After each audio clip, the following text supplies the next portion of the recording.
Okay, good evening, everybody. George, let me know when we're ready to start. Good, okay. Good evening, everybody. Welcome to Springfield City Hall. Today is Monday, March 24th, 2025, and we've got a few special honors that the council would like to bestow this evening on some community leaders before we have our regular hearings meeting. And for the first of those honorees, I'd like to turn it over to Council Vice President Tracy Whitfield to read that proclamation and present it. Councilor Whitfield. Thank you, Mr. President. So he asked me who did I want to go first, and I was like, well, mine's going to be the shortest with the least amount of people here, and it's Women's History Month, so I'll go first. So my proclamation from most of the counselors is to my good, dear friend, Lydia Rivera Early. Come to the podium, please.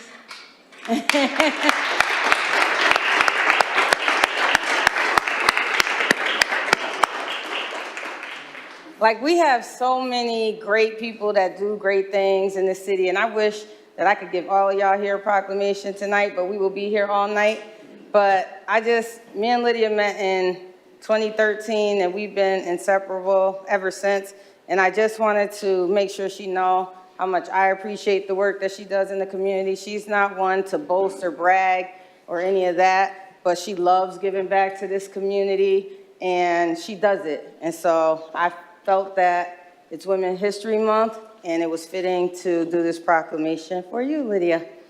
So the City of Springfield, March 24th, 2025, whereas the Springfield City Council is always pleased to recognize a cornerstone community event dedicated to advocating for physical, mental, and emotional well-being.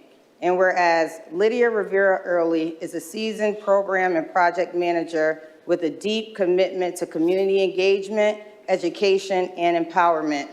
And whereas beyond her professional career, Lydia is a fitness and nutrition coach holding multiple certifications, and in 2018, she founded Lids Live Well LLC, a fitness and nutrition club dedicated to helping individuals prioritize their physical and mental well-being through holistic approaches.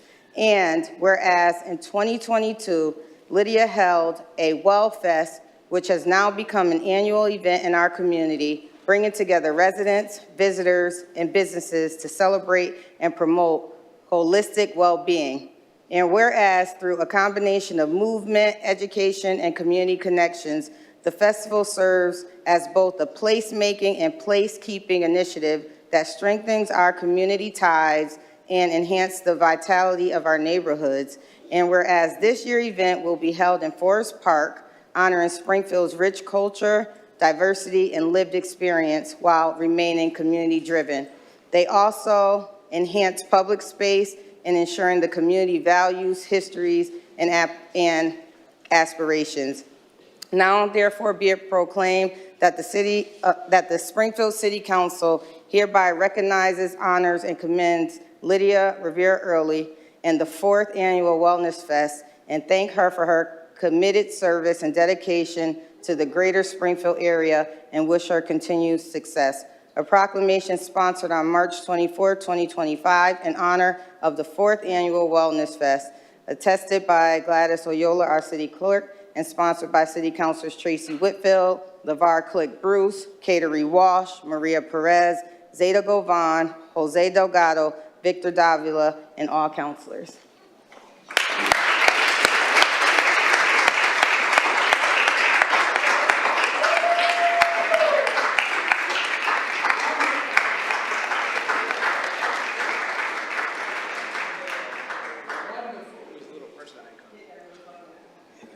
Okay. Well, Tracy, thank you. You know that the love is mutual. And let me just refer to you in your proper title, City Councilwoman.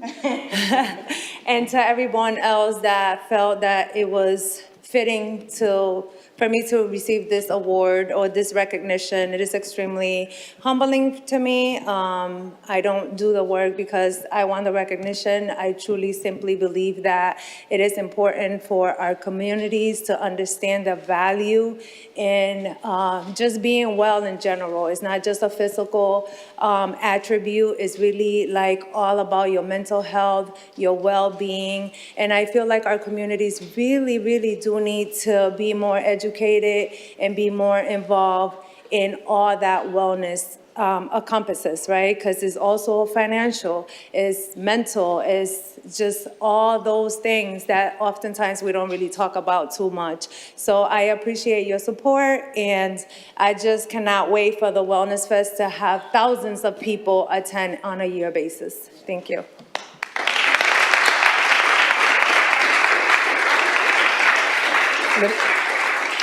Lydia, we'd like to, we'll invite you up to take a picture in a moment, Lydia, but before we do, if there's any counselors that would like to add to those comments. Counselor Quick Bruce? Congratulations, Lydia. I know Lydia for a very long time, worked together on a few projects, and she's always for community and working, especially I work with her with our youth, and that's near and dear to my heart. So Lydia, continue to do the great work. You and your family, because it takes not only you, but your family is also doing the community work.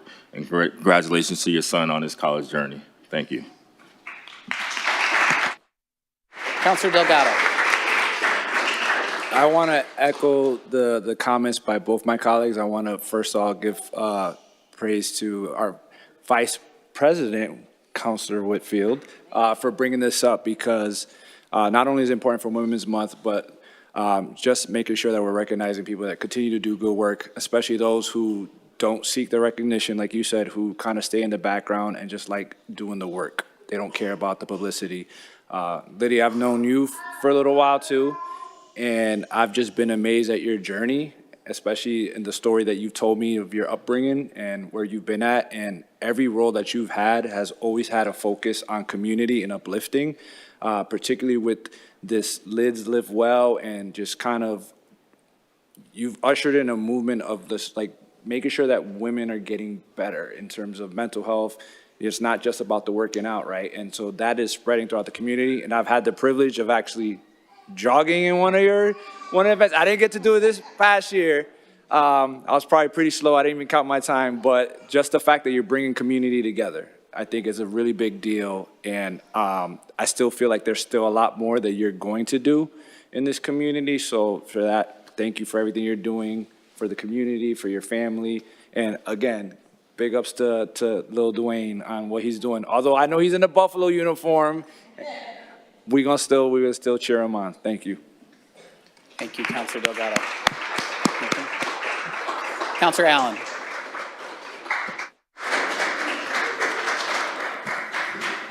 Well, first, kudos to Tracy for bringing this up. It's been a while since we worked together, but we did work together on a project or two, maybe 10 years ago. I always enjoyed working with you on those projects, and I see your name. I know you keep a profile in the community, which is great. We need as many people as we can help in our community as much as we can. I have not been to the Fit Fest, or what is the date and what is the official name?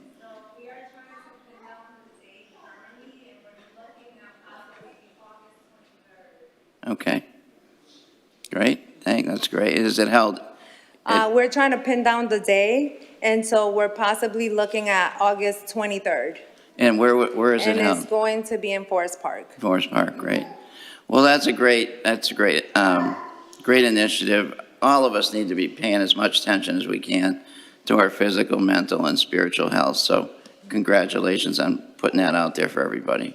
Thank you. And Lydia, on behalf of the council, as council president, I want to thank you. I know we've worked together for well over a decade. You are truly a role model and an inspiration, and it's our honor to honor you tonight. So if you wouldn't mind coming forward, we'll take a picture, and then we will. Mr. President. Oh, I'm sorry, Councilor Govan. I did not see you there in the queue. Councilor Govan, remotely. Go ahead, Councilor Govan.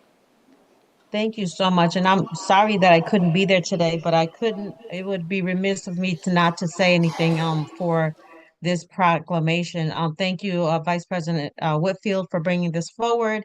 And Lydia, you know I love you and I love the work that you're doing in the community. I've been to a couple of wellness fests, and I think that they are an asset to our community. And I'm so excited that they're going to be at Forest Park this year. I look forward to being there. I'm just so proud of the work that you're doing, the work that you did at Stick. And I know that you can continue to be in the community as you are. And I'm just super proud of you. I had your Lids Live Well sweatshirt on the other day, representing. So thank you so much. Thank you, Mr. President.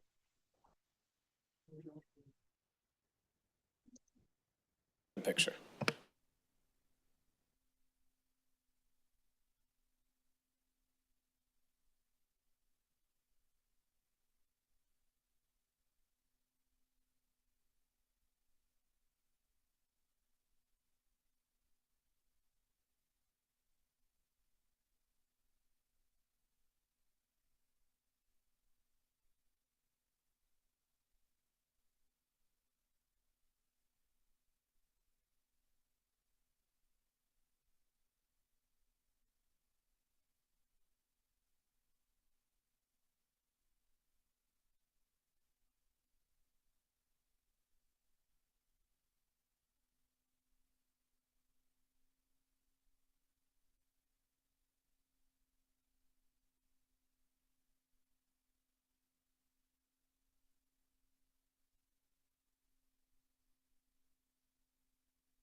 Okay, thank you, Councilor Whitfield. Our second and last proclamation of the evening is presented by Councilor LeVar Click Bruce. Councilor Click Bruce. Good evening, everybody. First and foremost, I think this is a record crowd for proclamations. The nailers come out and they come out.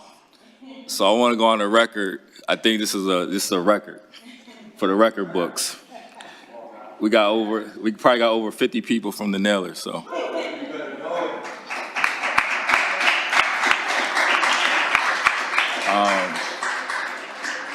And I really want to start off with that because that's important to support family, and they are very supportive.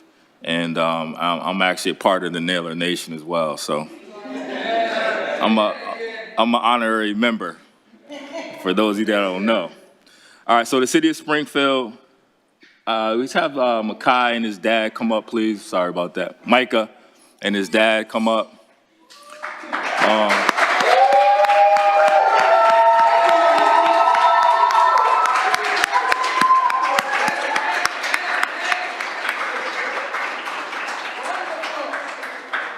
Also want to recognize school committee member Latonia Monroe Naylor, who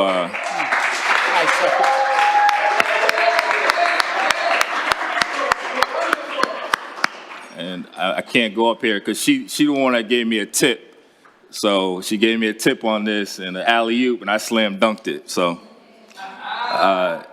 she's a friend, and I thank her and her husband, Pastor Naylor, as well. And I also want to recognize Bishop Naylor and his wife.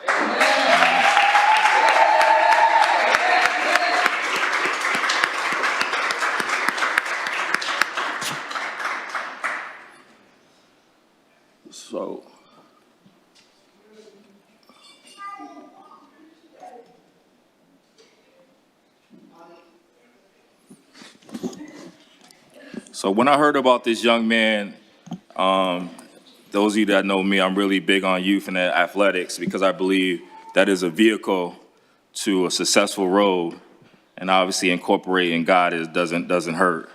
But when I heard about what he's accomplished, I said, give me some of the stats, and the stats kind of blew me away a bit.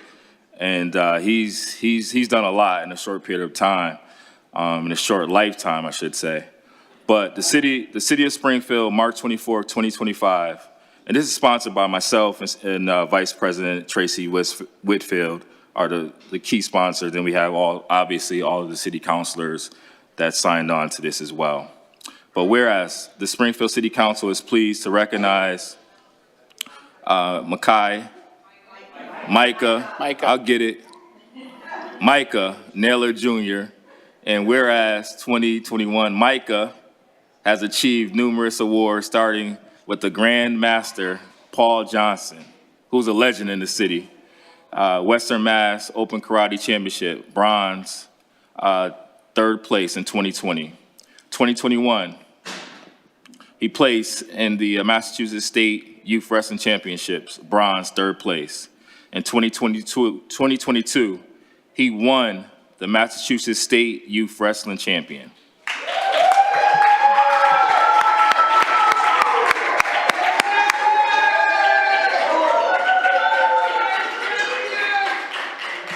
And in 2022 and 2023, Agawam Youth Championship 2 times.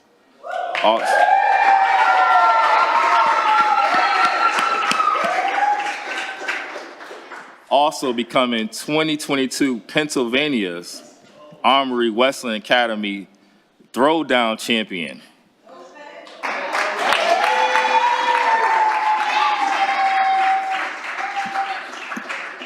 Listen, if y'all gonna clap after every championship, we'll be here all night. Cause he got a lot. So we could just wait till the end, cause he has a lot, trust me. In 2023, Massachusetts Youth Championship, 2023 Warzone Great Wolf Champion, 2023 Summers CT Spartan Champion, 2023 and 2024 Natick Youth War Dogs Champion. And whereas he was 2024 Massachusetts State Youth Champion, 2024 New Hampshire Youth State Champion, 2024, I don't know what this stands for, NAGA Springfield Jiu-Jitsu Champion, Jiu-Jitsu. Also third grade division 2024 Bait State Games Champion. Also, he took the Pennsylvania bronze medalist as well. 2020, we're not done, 2024, 25, he also achieved Summer Nations Atlantic City, New Jersey Freestyle Division 3. He placed third place in the USA All-American. That's nationals. 2025 New York Eastern States Big East Championship, third place. 2025 Falcons Youth Champion. 2025 Western Mass Semi-Sectionals, third place. 2025 Massachusetts State Youth Champion, along with numerous other Connecticut and Massachusetts tournament wins. And now, therefore, be it proclaimed that the Springfield City Council hereby recognizes, honor this young man for all your accomplishments, dedication also to his father and his parents who do all the great work. He's also homeschooled. I want to make that note. He's homeschooled, and we don't want to deter anybody who's not in the Springfield Public Schools. So when school councilwoman, school committee member brought this to me, I asked, what school do you go to today? He's homeschooled. So, hey, let's honor our kids that are being homeschooled. Because this resume speaks for itself. If he serves it for itself.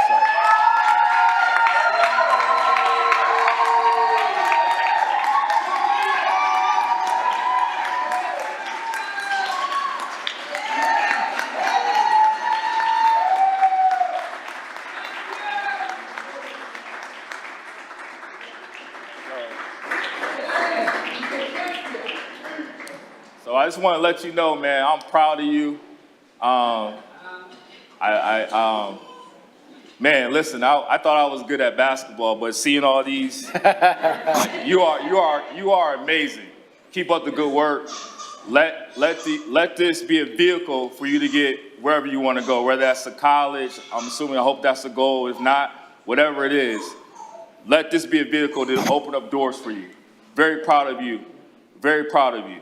Very proud of you. Thank you, Dad. Thank you for staying on it.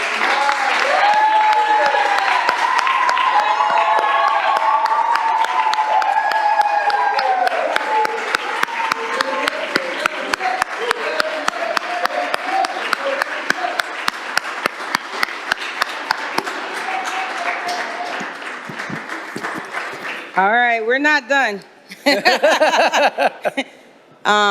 So I would be remiss as part of the proclamation team putting this together. I just wanted to say thank you all for coming. I want the mom to get up too because, we hold it down. So get up too and stand with, and is that sister? No. Oh, okay. But anyway, this is man. Yeah, but stand up. I just wanted to say it takes a village, and the village here, oh my goodness, I love this village right here. You guys are always supportive, Bishop Naylor, Overseer Naylor. Definitely love being with you all. I feel like I'm with you all the time now. At least bi-weekly we're together, and I love every minute of it. But Micah, my goodness, jujitsu too? You're a man after my own heart, because I do karate, So, we are so, Micah, we are so proud of you. We are extremely proud of you, okay? You make us look good, okay? You're our future. We are extremely proud of you. I know that you put in a lot of time practicing, and, you could be doing a lot of other things, but you choose to hone in on your skill and your craft and your talent that God has given you, and you are succeeding, young man. You are succeeding. So we are extremely proud of that, and I do want to thank the parents for your time and investment, because I just found by Jalil Dumpson, who I know as Joe, that Will Chapman, who was my trainer, allowed you to coach at his facility in Indian Orchard, Big Micah, and so,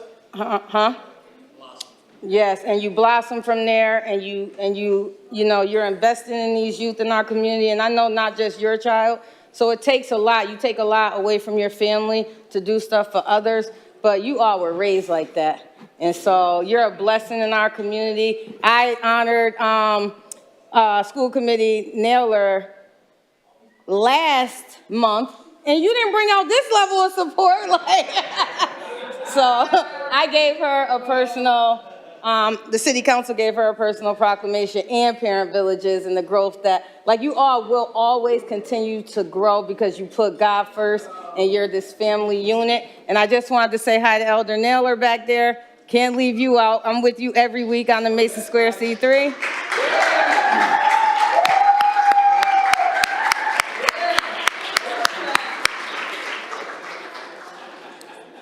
Them? Okay. And then I know other counselors want to speak, so I will turn the mic over, but Mimi is requesting you guys come this way so she can take a picture facing that way. Okay, so why don't, take whatever pictures you want. You come up however you'd like to do it.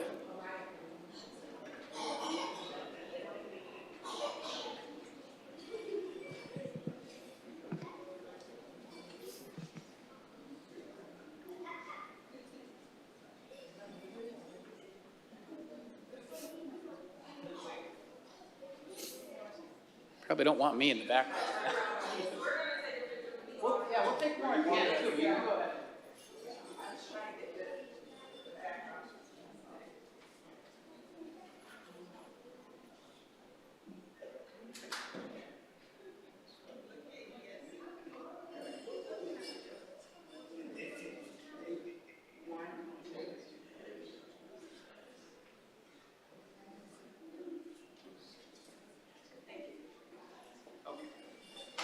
All right, so why don't we have Micah and Dad, why don't you go back to the podium, if you could, please. We want to give the rest of the council an opportunity to say a few words, and then we'd like you to have a chance to say a few words, and then we can do a last picture with you. So, Councilor Delgado. Naylor's rolled deep. First of all, congratulations, Micah. After hearing that resume, how old are you? Because you got a lot of accomplishment there. How old are you? 11?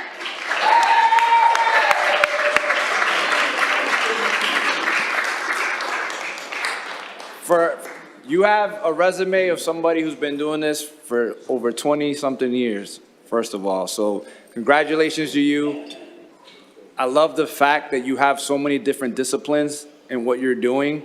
As somebody who took karate as a young boy under Grandmaster Griffin for a number of years, Kempo Karate, to hear that there's still a lot of young men still getting involved in karate, as well as all the other different disciplines that you're doing. So I just want to keep it short and brief. Just congratulations to you, to the parents, to the family, for investing in you, and you're going to continue to be a shining star for us. And I'm sure there's going to be a lot of other nailers coming back behind you to take up that mantle. So you got to set that bar high, all right? Thank you, Councilor Delgado. Any other councilors would like to say a few words? Councilor Allen?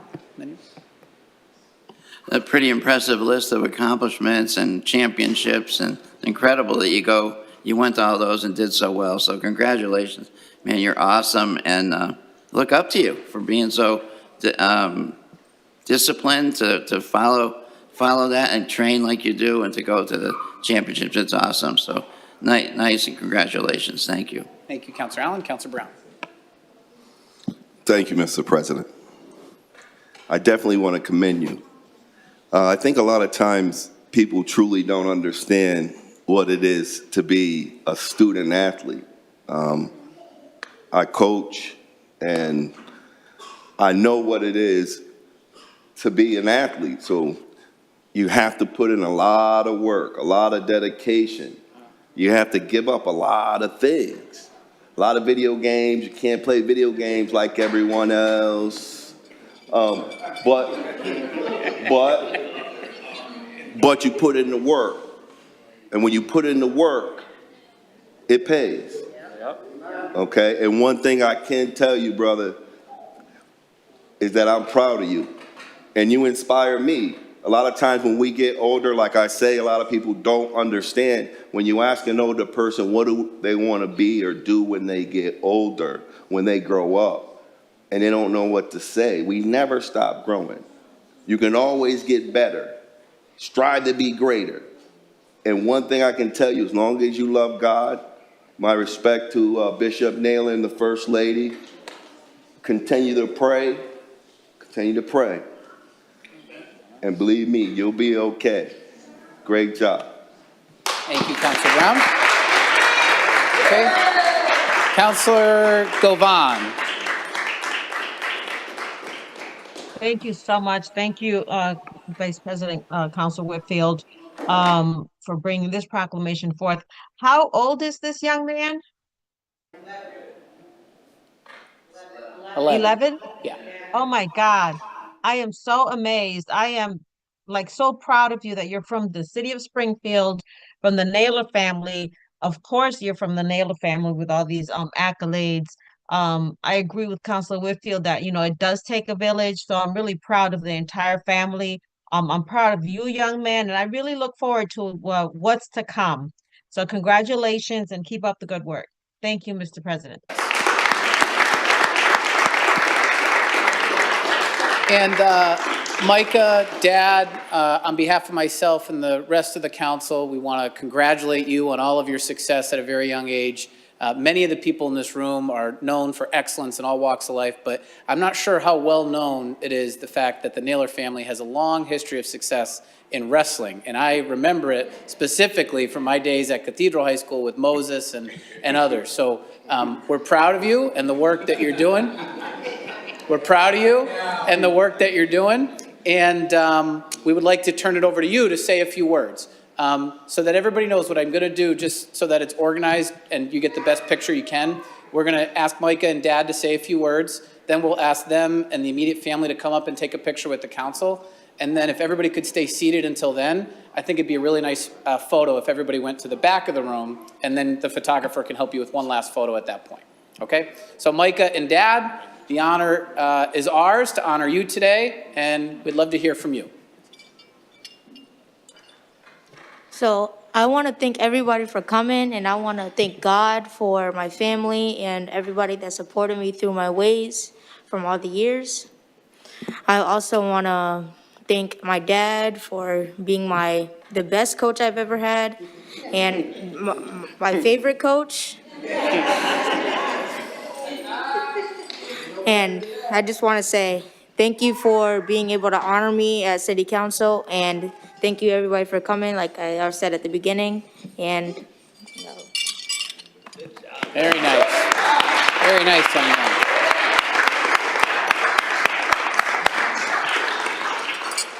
Once again, we just want to thank everybody. We want to thank God for giving us the power and the strength to compete. And I want to thank God for my father for raising me properly. Now I can raise my son properly. And Micah's homeschool is called Quality Care. So he does deal with me a lot, you know, because I do homeschool him. So, and I'm also one of the coaches. I'm his main coach and stuff. He did take third place in the world of youth jiu-jitsu. I know you was having a hard time pronouncing that, but that's another form of combat. And he is a youth All-American as of last summer and this winter. So he's been working hard. He probably trains five days out the week.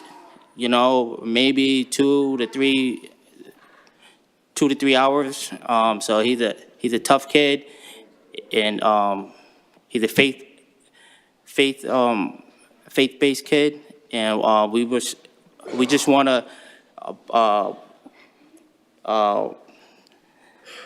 stay blessed and stay focused, and thank you guys for honoring my son. Oh, yeah, that's good.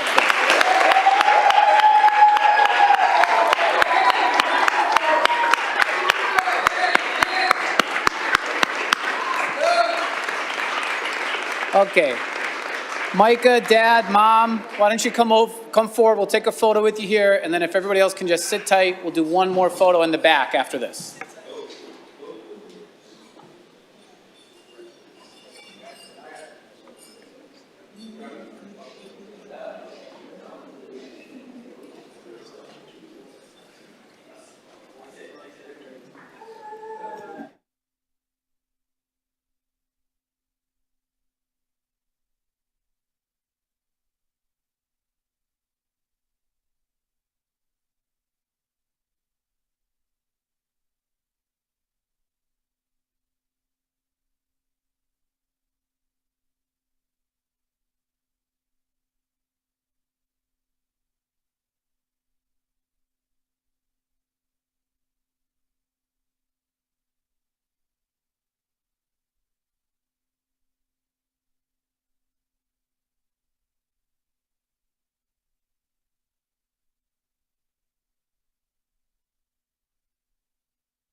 All right, everybody, thank you so much for coming on down. We're going to start our next meeting. So I don't know, everybody's probably having an after party or something somewhere, but appreciate all your time. Congratulations, Micah. Congratulations. Congratulations. Okay. Okay.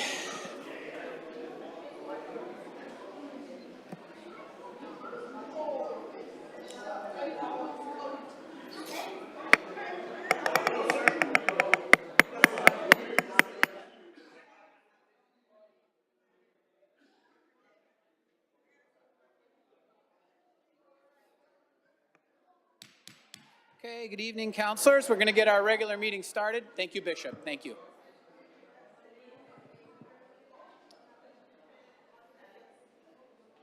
Yeah.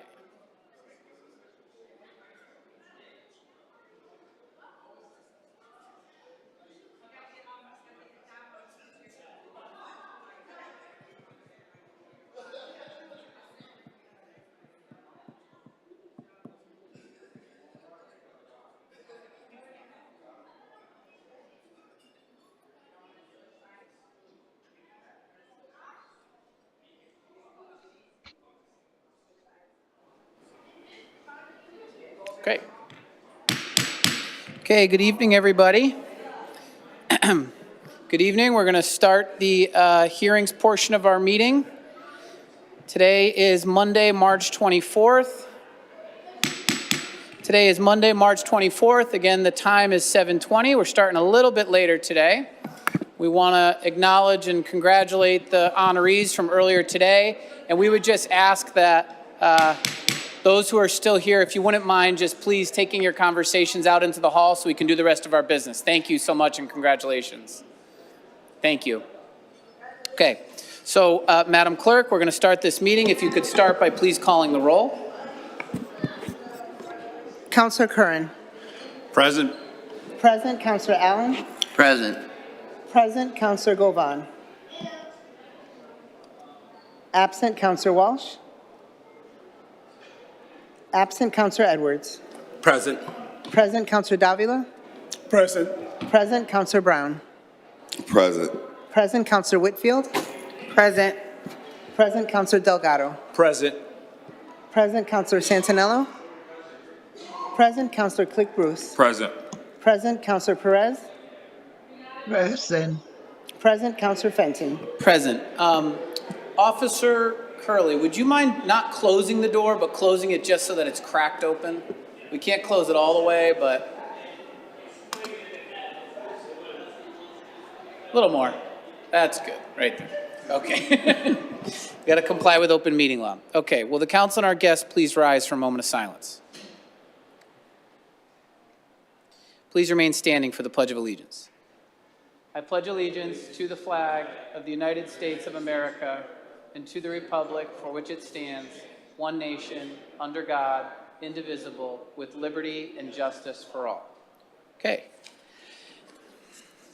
Madam Clerk, we have 2 items on the agenda this evening. Would you please call item number 1? The first item is an honorary street sign for Alvin J. McKenzie. Okay. Is there anyone here to speak on this petition this evening? Yes. Okay. Good evening, ma'am. Could you please state your name and address for the record? Oh, that's just my grandfather. I thought everyone had to say yes.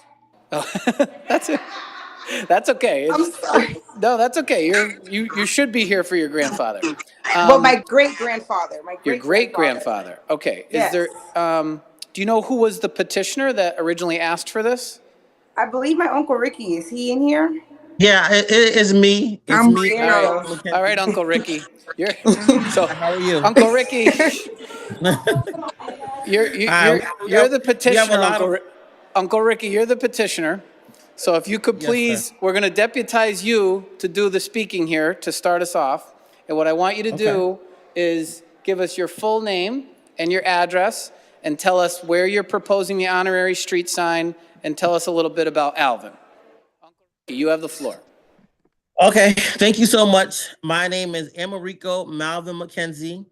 I live at 320 Paces Drive, Lithia Springs, Georgia, 30122. We are looking to do this honorary sign on the corner of Marble Street and Middlesex Street, as well as the corner of Marble Street and I believe it's Norfolk or Bristol. I don't know which one they're gonna put it at. My other siblings are here. My my dad's great grandniece is here, grandchildren is here. Well, instead of me kind of like speaking on why I want to do it, I kind of wanted to get some people who actually knew my dad and who grew up in the same area as my dad, and I got them all to come. We're all from like all over. And I wanted to get them to actually speak, and then I will, chip in as is. And I won't say much. I know you guys have other agendas and things to do as well, so I won't say much. But I just wanted to have some people speak. So I kind of want to give the floor to Marcus Early. He actually grew up with my dad right next door. He was our next door neighbor. Him and his mom, they lived in the area for I would say 30 plus years. And then next is Orlando Loman. I think he's on. I think I see him on. But if probably Mark can speak first, and then I'll pass it on to someone else if that's okay. And we won't take up a lot of your time. We'll try to make it. We'll try to make it as short as possible, so you guys can get on to your next agenda. But thank you for the opportunity of having us speak and having us here. We really appreciate it, and this is something that means a lot. My dad was born and raised in Kingston, Jamaica. He came to America in his early to mid 40s. He passed away in 2007, but he loved Springfield so much that he had his body flown back to Springfield from Houston, Texas, where he was living. In that particular area, he lived in that area for probably 30 plus years from the time he came to America, the time he passed. A lot of those kids in the area, he always inspired them to go to school. Him himself went to school. He came here with no education. Then he went and got his GED. Then he went and got his associate's degree. Then he went on to get his bachelor's degree at 58 years old. I could say a lot, but I'd rather have other people kind of chime in on what he meant to them and what he meant to the community and the area that he actually lived in. So without further ado, I'll let Marcus Early speak. Okay, Mr. Early? Hey, everyone. I'm here to shine a little light on Father McKenzie. He was definitely a mentor in our neighborhood. He pushed us all to want to go to school. I must say a couple of times I might not have went to school when I skipped school. He was on my back. Mr. McKenzie wanted to see all of us do well. He was definitely a great mentor in our neighborhood. He when he came through the neighborhood, I'll never forget his little Toyota Camry he drove. And he would come in the mornings from Bay State Hospital as a security guard. He'd have his security hat on and his blue suit. And if he saw you outside and you were not in school, he would give you that stare. When you got that stare, you know what that meant. That stare actually helped a lot of us straighten ourselves out. Marlboro Street was not the best neighborhood to have grown up in. It was plagued by drug dealing and other things in that neighborhood. He was one of the ones that pushed us to do better. And I think I owe part of my growing up and my life to him as well, because he actually straightened me out at a somewhat of an early age and got me onto the tracks, which I am probably on now. With that being said, he is definitely one of the elders of the neighborhood that we all looked up to. And I believe that Mr. McKenzie deserves to have this sign, and he deserves to be named on our street. Mr. McKenzie lived at 3234. I lived at 3840, right next door. It's funny, Mr. McKenzie would always come out with a smile. But if he had a situation where if he didn't like something you were doing, he would give you like a little smirk or a little snicker under his teeth. So he would kind of put you right back on track whenever you fell out of track. That's pretty much it. Thank you very much. Thank you, Mr. Okay. Early. And Yolanda Hosey is on. She knew my dad real well. When he passed away, she was actually the one sitting right next to me. She's been a family friend of ours. She grew up on that street as well, on Suffolk Street. Her and her brother and her sister. She knew my dad very, very well. If she can just speak briefly, Yolanda Hosey. Ms. Hosey? I think she's on. I don't know if I she's see a trying. Yolanda registered, but it's on mute. Oh, There there you she are. go. Okay, There you are. there she are. I'm sorry.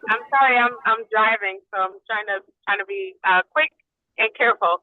Mr. McKenzie was one of few dads in the neighborhood. I will say my dad was around, but then he passed away when I was 9, and to this day, I still honor the parents that were in the neighborhood because they were parents. They looked out for everybody.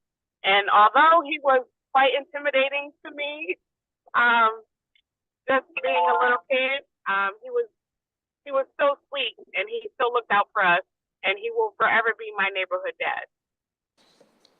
Oh, thank you, babe. Thank you, babe. I appreciate. Start crying. No, don't cry. Don't No, cry. no. We can't be crying. I'm driving. No, okay. And Tiffany Johnson, can you please speak, please? She's another person that helped a lot with organization of everything that we actually did. Of course. Hello, everyone. Good evening. My name is Tiffany Johnson. I am calling from Cleveland, Ohio. I just briefly want to say thank you to the city of Springfield and to the city council. You don't know how much this means to the family. But I also want to thank you for allowing future McKenzies to one day drive down that street and see Alvin J. McKenzie's name on a street sign and inquire about how it got there. And with the stories that will be told for generations to come, what you've done, City of Springfield, is encourage the future McKenzies to step up to the level that Alvin J. McKenzie stepped up to and continue to support that community. And above all else, that's what Springfield needs. Thank you so much for having me. Thank you, Ms. Johnson.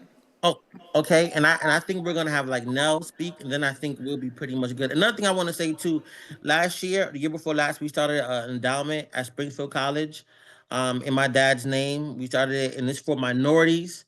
Springfield College is right down the street from that area. It's for the underrepresented population. We did one for him. He graduated from Springfield College when he was 58 years old. He got his bachelor's degree from there. We wanted to give back. And the next thing that we're going to be working on is doing also a scholarship and endowment in his name for at Winnick, AIC, Hampshire College, UMass, and at Stick. Those are going to be the next ones that we're going to be doing. And hopefully we can do that within another year or two. So Nell, you got the floor. Nell is also, she knew my dad really, really well. She grew up with my dad. She knew the area. My dad was like a father to her. We had a lot more people come on, but I guess they kind of dropped off because we started late. But I think the people that are here is really important. They can tell you like how my dad affected their life in one way or another. So now you can go ahead, please. Good evening. My camera is off because I'm at work. My name is Anel Gaskew. I'm a Springfield resident. I had the opportunity to have spent a lot of time with Mr. McKenzie. Mr. McKenzie taught me work ethic, from raking his backyard leaves. And if I wasn't on time, he made sure I came back the next day on time. And as an adult now, I realized that he was teaching me work ethic.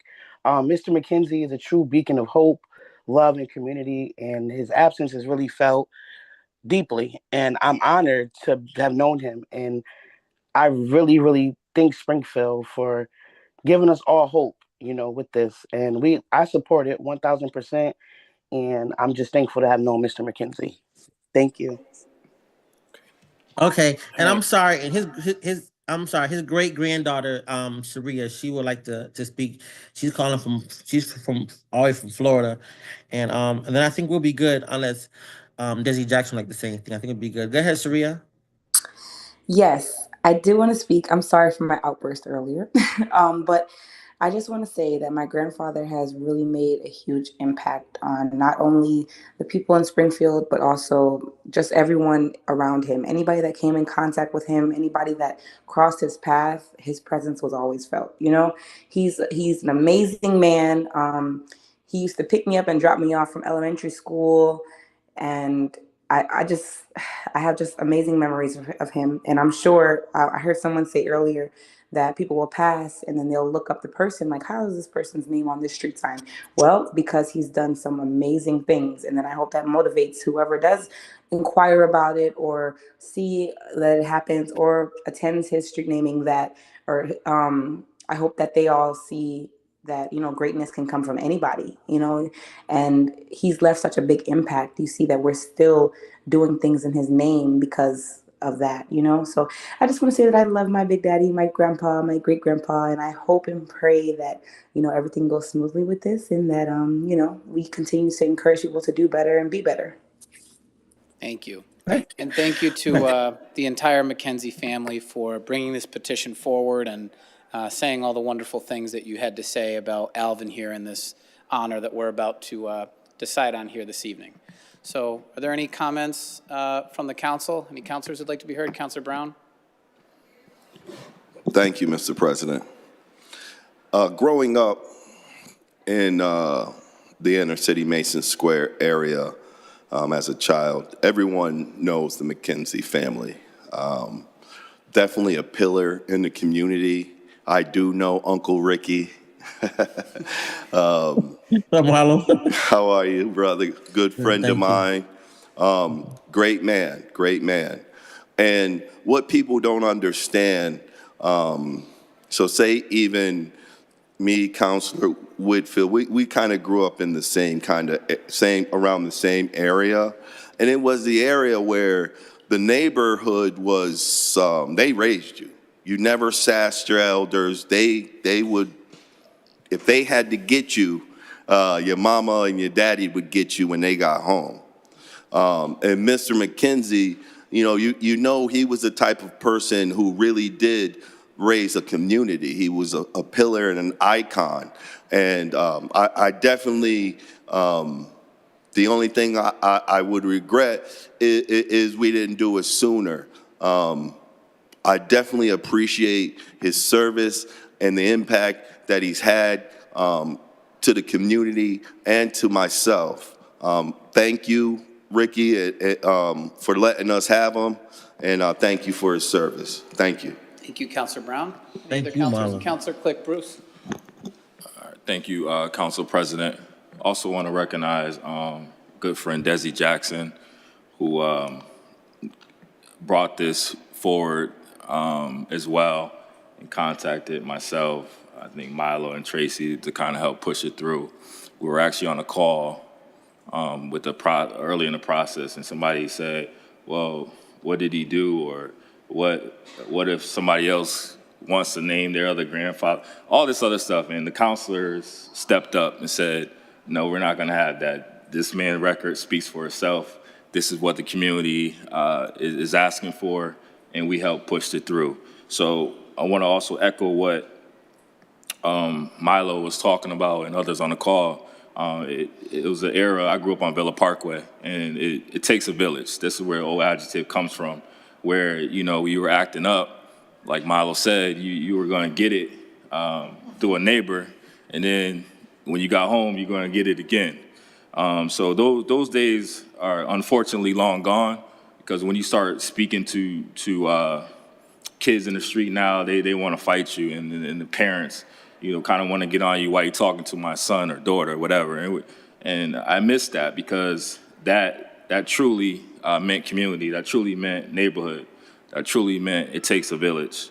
So Mr. McKenzie, to my good friend Ricky, who's very supportive of the city of Springfield. He hasn't forgotten his roots, and I think that's due to his father upbringing. Ricky always gives back to the community, always supports candidates, always supports whatever is going on. I reached out to Ricky, and I'm going to say this, Ricky. I asked him to sponsor my team's warm-ups through his father's organization. He said, sure, and he did it. We put the logo on their shirts, and he didn't have to do it. He doesn't reside here, but he has Springfield at his heart.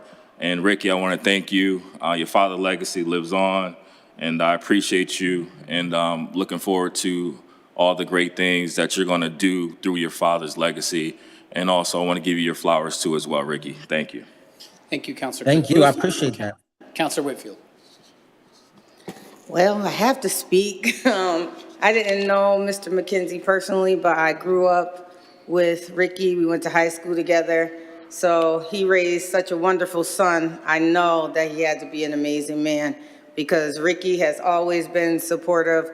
Like Counselor Click Bruce, we were having our Mason Square C3 annual holiday party, and we didn't get Toys for Tots this year. And Ricky called me right away and said, what do you need? What can I give you? And just sent the money. I didn't ask Ricky. I didn't have to ask Ricky. He always looks at my page. He's always supporting things in Springfield, and he doesn't brag or boast about it.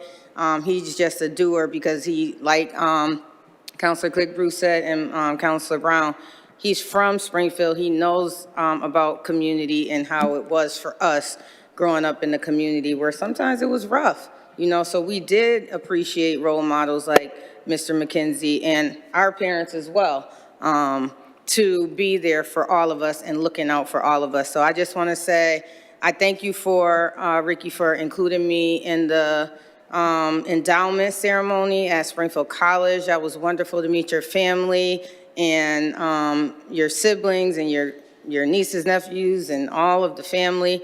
That was a great ceremony, and I know that you're going to do what you said when you said you're going to do scholarships at all these other schools, because you definitely are a doer, and I know that you get that great trait from your father. So thank you, and I'm honored to be a part of this street naming. Thank you, Councilor Whitfield. Okay, seeing no other councilors, Madam Clerk, why don't we call the roll on the honorary street designation for Alvin J. McKenzie Way? On approval, Councilor Kern? Yes. Yes, Councilor Allen. Yes. Yes, Councilor Govan? Absent. Councilor Walsh? Absent. Sorry, I'm here. Councilor Govan, you're present and Present and yes. yes. Thank you. Councilor Walsh, absent. Councilor Edwards? Yes. Yes, Councilor Davila? Yes. Yes, Councilor Brown? Yes. Yes, Councilor Whitfield? Absolutely. Yes, Councilor Delgado? Yes. Yes, Councilor Santinello? Yes, Councilor Click Bruce? Yes. Yes, Councilor Perez? Yes. Yes, Councilor Fenton? Yes, more than sufficient. Honorary street name is approved. Congratulations, Ricky, and all the members of the McKenzie family. Thank you so much. I appreciate this. Thank you guys so much. Thank you very much. Okay, Madam Clerk, our next item. The next item is for a special permit for the reuse of an existing structure at 110 Maple Street, 120 Maple Street, and 128 Maple Street. Okay, members of the council and public, this is a public hearing consistent with Massachusetts General Law, Chapter 40A, and the rules and orders of the Springfield City Council. We first hear from the petitioner. Is the petitioner here this evening? Okay, please come forward to the podium. You will have up to 20 minutes to present your case. After that, we'll see if there's anyone here to speak in opposition. We'll offer them that same opportunity. If there is a need, we'll have a very brief rebuttal period. And after you've made your presentation, we'll keep the hearing open so that the council can ask any questions. So we turn it over to you at this time to tell us a little bit about your project. Please start with your name and address. And Officer Curley, could you please now open up that door fully, just in case there's anybody? That's okay. We'll do the best we can. Yeah, that's. Can you hear me? Okay. So please name and address, please. Hi, Jessica Mikkel, 253 Oak Street in Springfield. Okay. And I'm accompanied by Praveen Navini. Address? Shrewsbury, 5 Laurel's Lane. Okay. Thank you for having us tonight. I'm very excited to be here. So I am the property manager on this project. So a little bit about me. The last 7 years, I have been a property manager, always managing properties in the city of Springfield. Last 3 years, solely under my company, Mikkel Management. And my office is conveniently located down on Main Street in Springfield. A little bit about Praveen Davini, owner of 110, 120, and 130 Maple Street. A few years ago, he started working at Bay State Medical Center. That's when he really fell in love with the city of Springfield. Since then, he's been purchasing properties and holding on to them, and I've been assisting with managing those. He still does practice medicine between Holyoke and Boston, so he plans to be very hands-on with this project. This is a very exciting project we have coming to the area. As most of you know, these 3 buildings have been vacant for quite some time. So we're looking forward to providing some much-needed housing to the city. I'm pleased to announce that we've actually already spoken with a few groups in the city. We've spoken with the Planning Department, the South End Citizen Council, and then also the Metro Center Neighborhood Council, and we've only received support from everybody. Additionally, we are currently working with a local architect on designs, and our goal is to really have market rate housing only, and then also engage with as many local contractors and vendors as possible. But overall, we're really excited to get started, and we're hoping for all your support. Okay, thank you very much. Anyone else wishing to speak in favor? Can take a seat, please. Anyone else wishing to speak in favor? Okay, anyone online wishing to speak in favor? We have some folks who are still in the online chat, but I don't know if they're still here from Mackenzie Way. So if you would like to be heard on this, you have to unmute yourself and raise your hand so that I can see that you'd like to be heard. Okay. Say again, anyone wishing to speak in favor? Seeing none, that closes this portion of the hearing. Anyone wishing to speak in opposition to this special permit for the properties known as 110 Maple Street, 120 Maple Street, and 128 Maple Street? Anyone in person or online wishing to speak in opposition?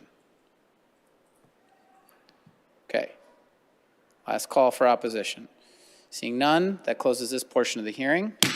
Are there any questions from the council for the applicant? If you could please come back up to the podium. Councilor Santinella. And when you get up there, ma'am, you got to turn the microphone on. There's a little image on the bottom. There you go. You have to turn yours on too, Councilor Santinella. Turn your microphone on. Sorry, great. There you go. Yep, thank you. What are the phases? You said the first phase would be the architectural work on the project. What are the other phases? And when would we see the shovel in the ground or the rehab of this property, the timeline that you're projecting? And by the way, I just want to say something what you said in the beginning. You said he started working at Bay State Medical and fell in love with the city. That's music to our ears. It's a little premature to give actual dates at the moment. Our plan, right now we're just doing the designs with the architect. We plan to start the actual construction and demo late spring, early summer. The general idea is to do one building at a time, starting with 130, 120, then 110. But again, it's pretty premature. We really are just starting with the designs. How many, you have approximately 200 parking spaces in the back, is that correct? We actually are very lucky. We have over 500 or about 500. 500? So, yes, and we actually have another entry and egress in the back of the parking lot. It's on Dale Street, so that will definitely limit traffic going out onto Maple. Thank you, fantastic. Okay, any other councilors? Questions? Councilor Delgado?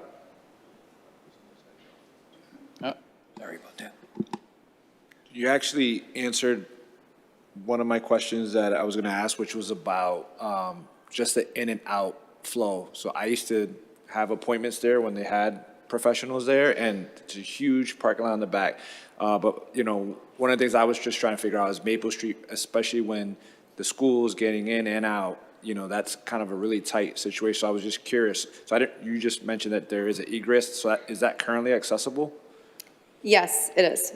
They don't really use it right now. It's because it's pretty vacant right now in all the buildings, but it is. It's going to be accessible. So yeah, I was just curious about like what you were planning to do with the flow of traffic in and out of that place. Yeah, we don't anticipate there to be many traffic issues at all just because of that second entry and egress. I expect most people will be using that during rush hours when schools are getting out and 5 or 7 a.m.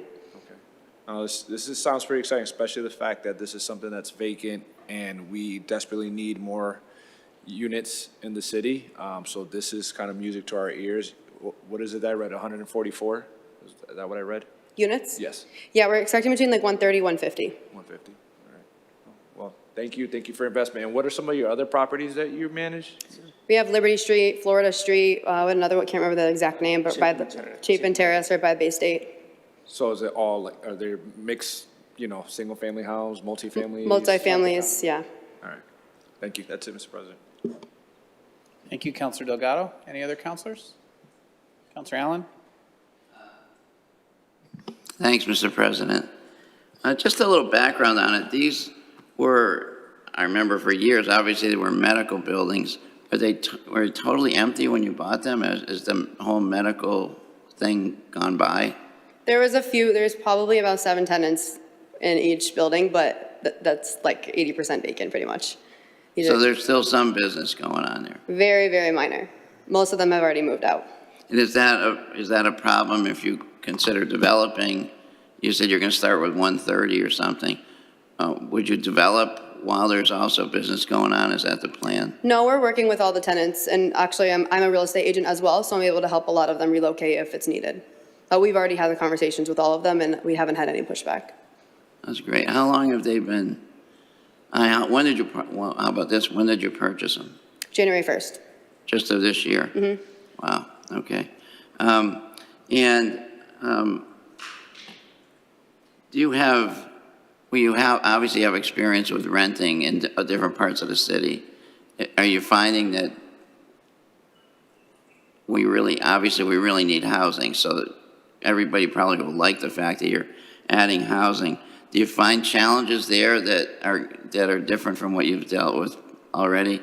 You know, converting 3 big buildings one at a time. In my opinion, no. I managed and have managed properties all surrounding. I manage right on Union Street. I can see it diagonally.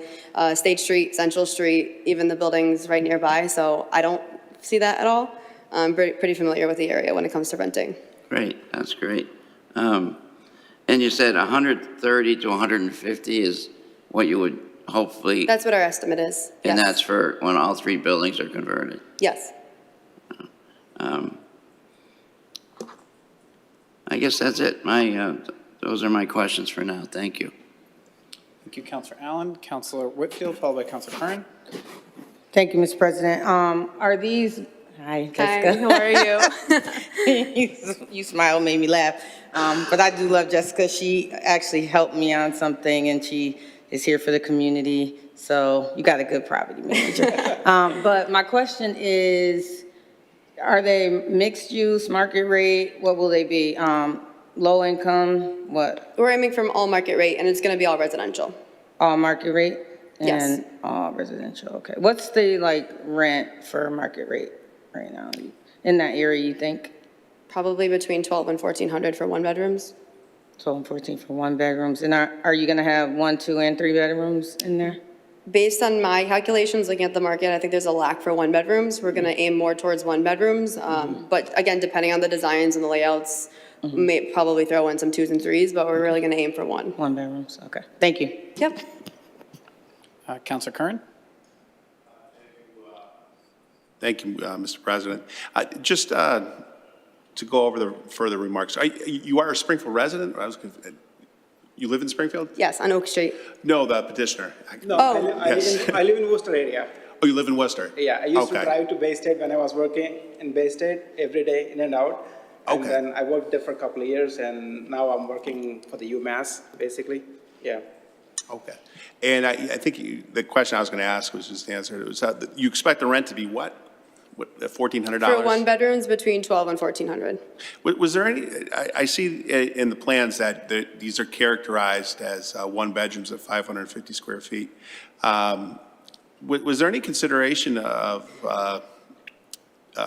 combining any of these to make them larger apartments, make 1,000 square foot apartments, not 500 square foot apartments? Because by building code, that's more of a studio size, 500 square foot. Well, like I said, we will probably sprinkle in some 2 and 3 bedrooms, but based on my opinion of the market, there's a need for 1 bedrooms. And we're still gonna have the living room, dining room, kitchen. We're gonna design it in a way where it doesn't feel, it's not gonna feel so small. We're gonna have a spacious closet in the bedroom, bathroom. It's gonna have everything they need. So we expect that. I don't really think I'm gonna have too much pushback on that. Okay.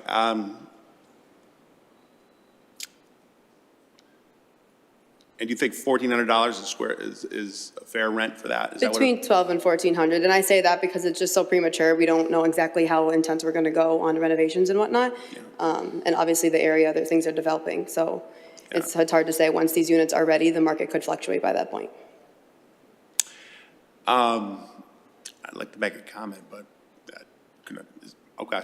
Yeah, just for my colleagues' edification, and I have a ordinance that's now in the law department that defines what a studio is, and a one-bedroom, and a two-bedroom, and a three-bedroom. So when developers do come before the council, we have a little bit stronger of a touchstone. And the square footage requirements are off of the state building code and Boston code. And so a studio, these are represented as one bedroom, is somewhere around 450 and 500 square feet. So I know these are represented as one bedrooms, but I think by, Boston code requirements, they're more, these are the size of a studio, just edification. So we know what we're voting on. That's number one.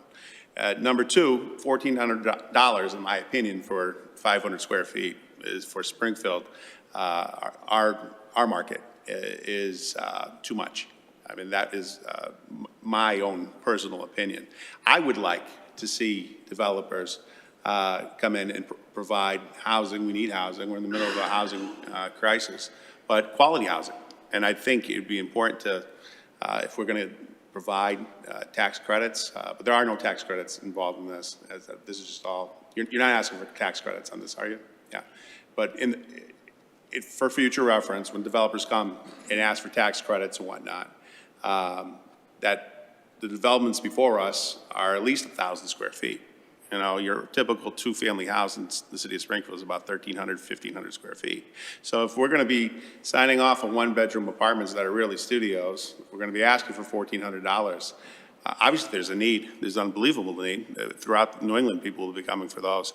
But what's it going to do? It's going to continue really to our rental crisis, because once landlords see that a 500 square foot apartment goes for 14, what are they going to do? They're going to charge 2,800, and that's happening right now. There's currently, I just saw this weekend a duplex for $2,300 around Sumner Avenue in Forest Park. So the rental crisis, I don't think, is going to be solved by licensing or allowing 49 studio apartments in the South End. I think the crisis might be abated if we kind of hold the feet to the fire, hold developers' feet to the fire, and demand quality housing.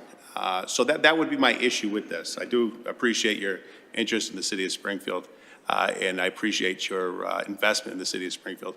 But I just kind of feel to put this many units of only 500 square feet, they'll be going for $1,400. I think we can do better, but I think this might be a start, but I think we can do better. May I say something? Thank you, Councilor Kern. Definitely. No, you may not yet. Councilor Govan, then Councilor Perez. Thank you, Mr. President. I was going to ask the petitioner, when would these units be completed? When? Yes. I mean, we're hoping within a year, but again, it's still pretty premature, but we are hoping from a year from when we start, which is we're expecting late spring, early summer. Okay. And to Councilor Curran's point, I think I was gonna ask about that. You said they're gonna be one bedroom apartments and they're gonna range from 1,200 to 1,400, which is a really high rent right now. And if they're the size of a studio apartment, then are we really going to be able to call them a one bedroom? And it sounds like Council Curran has some, I guess, legislation in process, but it's still not there yet. So I guess I just would caution, because it's great that we're getting additional housing into the city because we absolutely need it. The state, the country needs it. Um, and I want to make sure that the residents who are going to live there are going to have, a good apartment that they're going to be paying between $1,200 and $1,400 for. So those are my comments. Thank you, Mr. President. Thank you, Councilor Govan. Councilor Perez? Yeah, my question is, are you planning to include utilities within that amount of rent that you're going to be charging? Yes, I would love to add that in. So all utilities will be included, and there is going to be laundry in these buildings. There's going to be common area laundry on each floor. So Yes, so I do manage other buildings within a half mile, and I am charging this rate for just heat and hot water included, and there's no laundry and there's no parking. So the parking and the laundry is going to be a big benefit, and these tenants won't have to pay electric or gas and utilities whatsoever. Everything is going to be included. Thank you. Thank you, Councilor Perez. Councilor Whitfield, would you mind coming up? I have a question.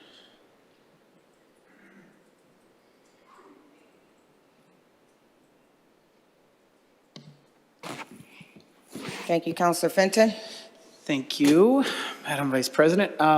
For the petitioner, in my experience with this property in particular, and the surrounding residential uses, I find as I pass by that area, it is a very common occurrence for deliveries to be made with delivery drivers just leaving their car in the middle of Maple Street. They put their flashers on, and it's 2025, so there's a lot of DoorDash, there's Amazon, everything's delivered, even pot now. So what measures will you take to make sure that that's not happening on Maple Street for delivery drivers? So in front of 130 Maple, there's actually a little cul-de-sac where you can pull in. And then there's actually a driveway to pull into the back of each building, between each building. So on each side of each building, you can pull in and pull into the back. There have been barricades down, so that, just because it's been vacant. But overall, there's plenty of space for you to pull right into the back, and each building has an entry and exit to go right in to the lobby. What is the parking situation for the residential uses on both sides of this development? I mean, basically, I'm thinking about those brick structures those are residential units. One of them is Springfield Gardens, and I don't know who operates the other one. They have their own parking lot behind that building on the corner of Maple and Union. Can you access that parking lot from Maple? That's separate from us. No, you cannot. That one accesses from Union, their building. Their only access is from Union. So if I see a delivery driver who's parked in front of one of those buildings with their flashers on, it is likely associated with the fact that there's no driveway for them to pull into for that building off of Maple Street. Correct. They'd have to go all the way around to Union to find a safe pull-in For that building. And we actually space. have some parking in front of 130 Maple as well. Off-street parking, right? Yes. So for the three separate buildings that you got here that you're looking to convert to residential use, you'll have hopefully hundreds of tenants in these spaces, and they will order food, and they will order deliveries, and they will do it a lot. Do each of these buildings have curb cuts for off-street, for the cars to get off the street to idle while they go into the building and complete a delivery? Yes. All three of them do? Yes, they all have plenty of space. Would you be opposed to the city and/or you as property owner posting signs in front of the building where the sidewalk is in the event that that does become a problem with idling? I mean, it's not my district. I know that, Councilor Edwards, and I'm glad to hear that the neighborhood councils are all in favor of this, which I, overwhelmingly defer to. But I gotta say, I am not one to get road rage easily, and I have gotten it on that street before, seeing cars day after day doing that same exact thing. And I really fear that this, if not properly signaled with signage and providing adequate dedicated spaces in front of the building, would exacerbate an already pretty bad problem with that happening. And, given that you're in the area and you're driving by, I'm sure you've experienced it yourself. It's tight getting up there towards the Central Street intersection. So I don't have a condition to impose on the proposed special permit, but I just wanted to flag that issue and give you an opportunity to respond to it. So you wouldn't be opposed to signaling and putting up signage if necessary to alert drivers that that's what they need to do? No, not at all. And I obviously don't want that experience for any of the residents that are going to be moving in there. I want them to be long-term residents, and I'm more than happy to stay in touch with any of you guys since I will be managing the property. So signs is the least that I can do, and definitely I'll be, letting the tenants know not to be, I have these types of issues on my other properties as well. You can't be idling if you're pulling into the parking lot. So I'm familiar with it. I'm more than happy to put signs up, and also if you have any other requests once we do get this up and running, I'd be more than happy to implement them. Thank you.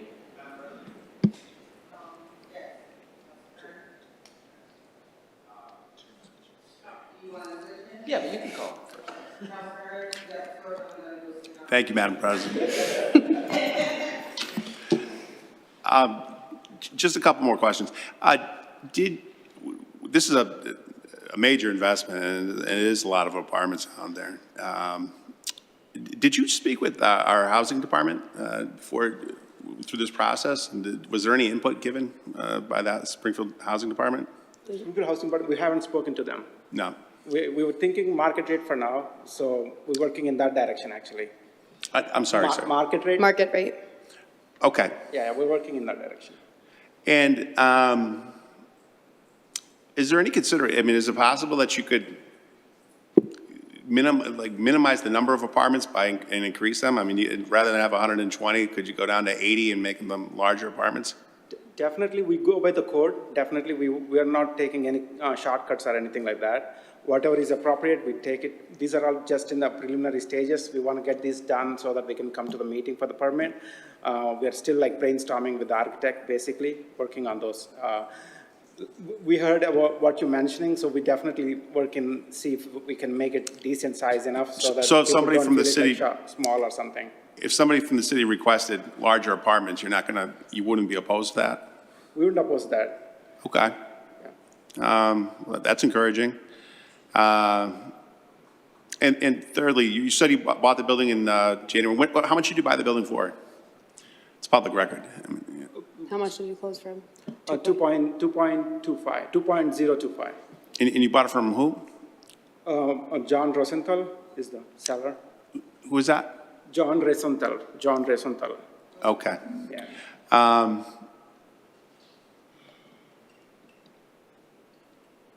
Okay, I just, my own opinion, I think it's encouraging that we have a developer that's willing to improve the layout of the apartment complex and increase the square footage of the apartments. I think that's a win, and I think that is encouraging. Question, point of parliament, question you, Mr. President. This is a two-step process? No, this is a one-step process, and the hearing is open, so we don't have to take final action tonight. Could continue it to a future meeting. You could propose a condition, but once we vote on it, it's a one-step process, and 9 votes are required. Yeah, I'd be inclined to continue the hearing, as this is a major development in the South End. 120 apartments is a major development, but obviously I'm not going to make that motion yet. I know we have Councilor Edwards here, and the other councilors who wish to speak on the issue. Thank you, Councilor Kern. Councilor Edwards. Thank you, everyone. Let me start by first giving some background. I became interested in this building. I know many of you, if you lived in Springfield, you know this property has been there since we were little children and Jack was a puppy. At one time, this building was fully occupied with medical offices and doctors. And many years ago, it went vacant for the most part. It went down. My interest started probably 4 or 5 years ago with this building, and it was ramped up most recently when a company out of California started to show interest in this building, or these 3 buildings, for storage units. As we are, as residents of the city, of seeing around the city, they're building storage units everywhere.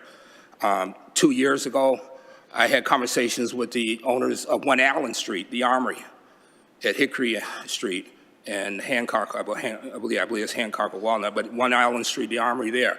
Company was interested. The owners there are still actively talking about turning that building into storage units. When I heard approximately a year and a half, 2 years ago about this building being considered for that, I called the mayor's office, expressed my concern. I met with Leo Florian in the South End, had conversations with my neighborhood council. In a recent year or so, last year and a year and a half, we've had a conversation about the building that the Davenport is building across the street, which is a market rate apartment. The apartments were too big to be sold as low income, but we passed that. They applied for some CPA money. At the corner, 1 building over from this particular project, we have Mr. Bongiorni, who is attempting to rehabilitate the row houses. That is under active construction. Those are intended to be market rate housing as well. I'm saying this because I've walked the building. with this gentleman, and I've had conversations. He's met with Leo Florian, he's met with Betsy Johnson, and I've kept my neighborhood council at Maple High 6th Corner, which is across the street, up to date on what's going on. Had the conversations about should it be a mix market rate versus a mix of market rate and low income, talked about the sizes of the apartments and stuff like this. This is the best, and what I'm hopeful is that the council would support this. He does have the support of, from the conversations that I've had with my neighborhood council across the street in Maple High 6 Corners. He has the support of the neighborhood council in the South End with the neighborhood council, and he's met with Metro, with Betsy Johnson and her group down there to garner support. The cost of the apartments in the city of Springfield will continue to rise because that is what market, when we say market, that is what is going, the rates aren't going down, nothing is.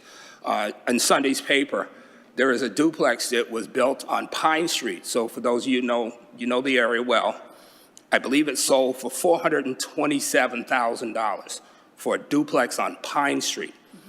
I've been on my street for almost 30 years, and I bought my house, an 8-room Victorian, built at the turn of the century for $60,000. So the ideal that we're going to, in the future, be building anything for less than what we're building them now is just a pipe dream.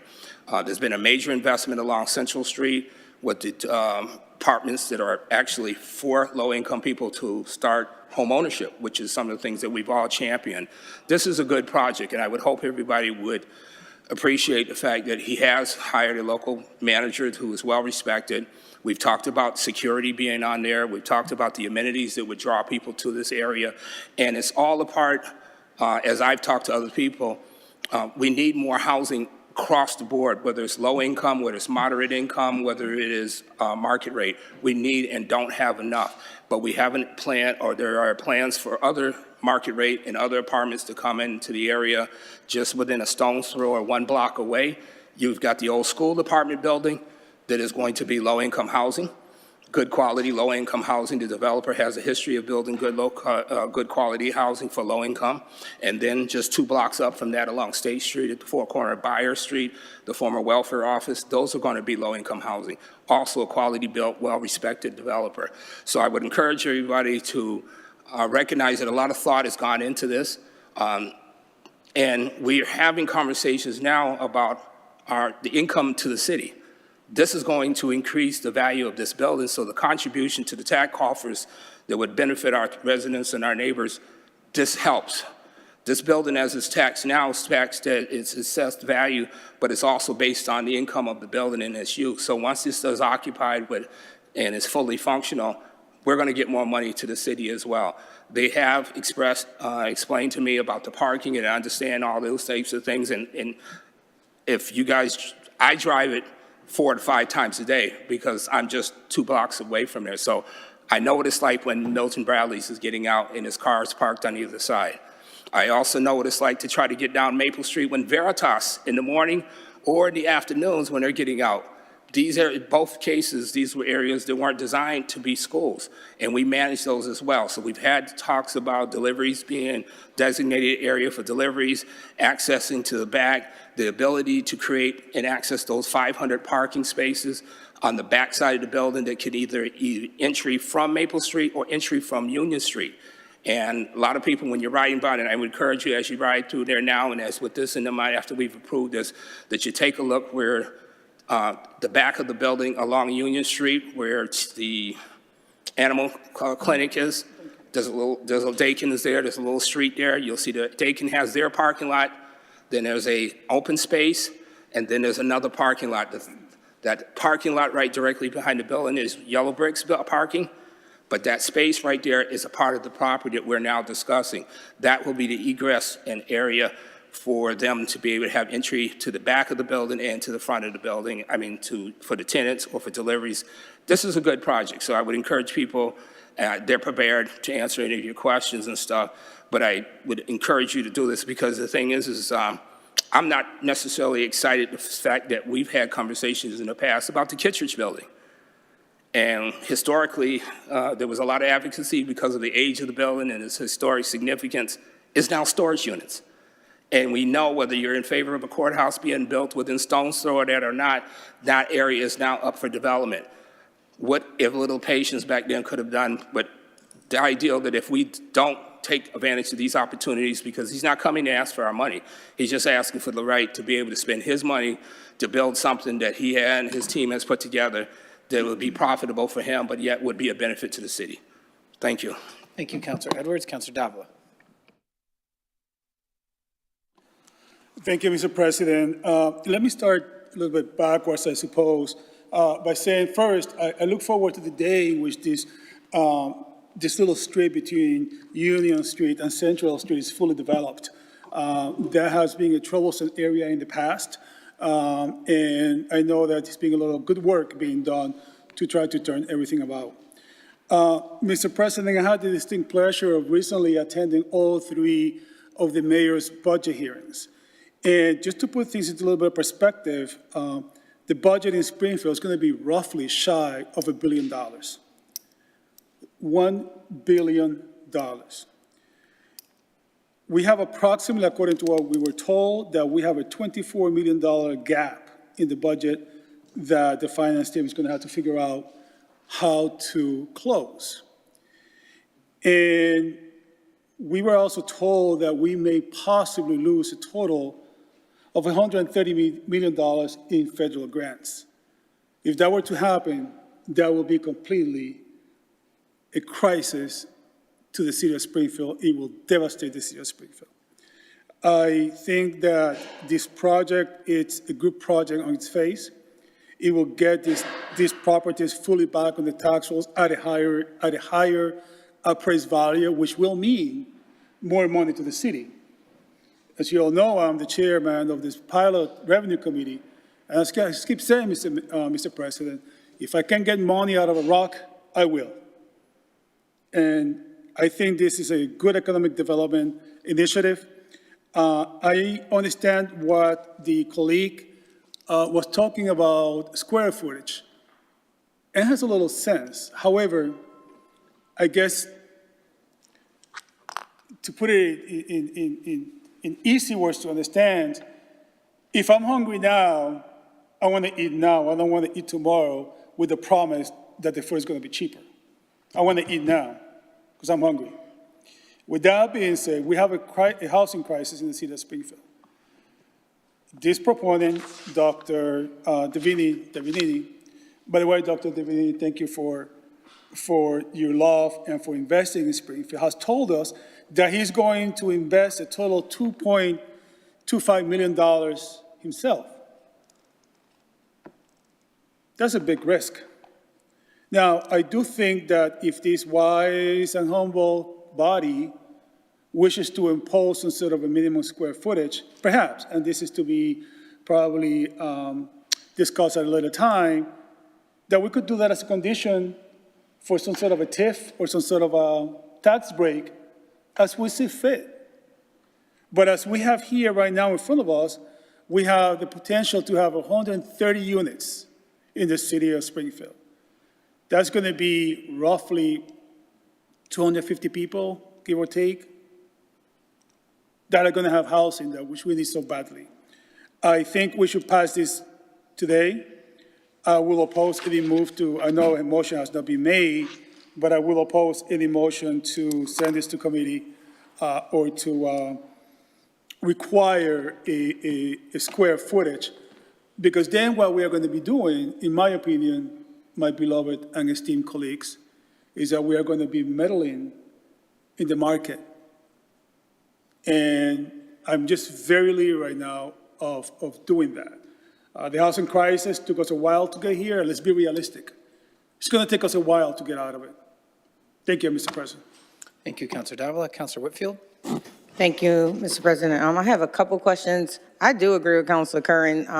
500 square feet is a bit small, it's tight, and I guess from what I was reading, studios are between 300 and 600 square feet, and then one bedrooms are between 500 and 1,000. So it is on the low end. So if you could consider making, like if you're gonna charge 1,400 for some, make those a little bit bigger, maybe meet in the middle, not maybe 1,000, but 750 square feet, because I have stayed in like Airbnbs that big and they were like pretty comfortable. Just consider like, if you're gonna charge on the higher end for some, that they be a bit bigger than the 500 square feet. But overall, I do appreciate the project.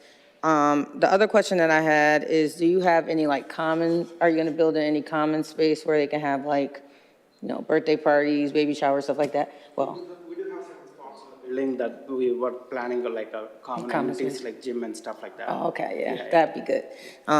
Yeah, because those amenities definitely, you know, benefit the tenants and things like that. So I do support the project. I just wanted to like ask you to consider like maybe a bit bigger, and even if it's just some of them.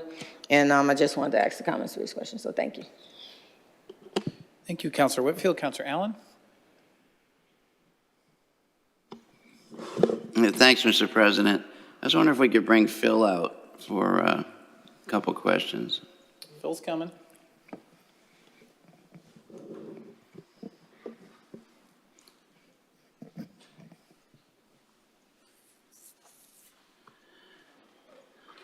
Thanks, Phil. First off, we have no zoning issues here of any kind. Is this, it's stay in the same zone as when it was a business kind of thing? Yeah, I mean, this is zone commercial A, but commercial A does allow residential development as well. So the zoning is fine. Okay, good. When you confront something like this, obviously you get a lot of different things in front of you. Somebody mentioned before about, did you contact the Department of Housing? Jerry McCafferty is very knowledgeable on a lot of this sort of stuff. Do you pass that on, or how do we get the benefit of her knowledge about square footage or rental markets or anything that she deals with all the time? I haven't in the past. I mean, I'm happy to do that. You know, Jerry kind of deals with different housing options than you know, most of the housing developments that we've approved in the past. I have not contacted Jerry on. But this is big. Well, this is a big one, sure. Yeah, I look at more of the land use issues for special permits. To me, parking is a biggie, and this one's got it. Yeah. Obviously, management comes into play for large housing developments, so, you know, the ability to be able to manage such a large development certainly comes into play. Yes, they clearly have knowledge there. Yeah, I just wonder, when we have a city full of experts, we had a bunch of them in here a couple weeks ago for the ADU discussion, are we utilizing all of our experts on something like this? I totally trust you on your assessments of things, just that this is a big deal. It's several buildings, 150 units. So I think, you know, continuing this makes sense to me, and reaching out to, I like the project. I don't have an issue with the project itself. I just wondering, I don't have the square footage issues that Sean is talking about, but Jerry might know about that. She does this stuff, it seems like, on a regular basis. So I think, and who knows who else? Tim Sheehan, Brian Connors, the other people. Do you guys talk about this stuff I've had conversations with Brian about the project. Okay.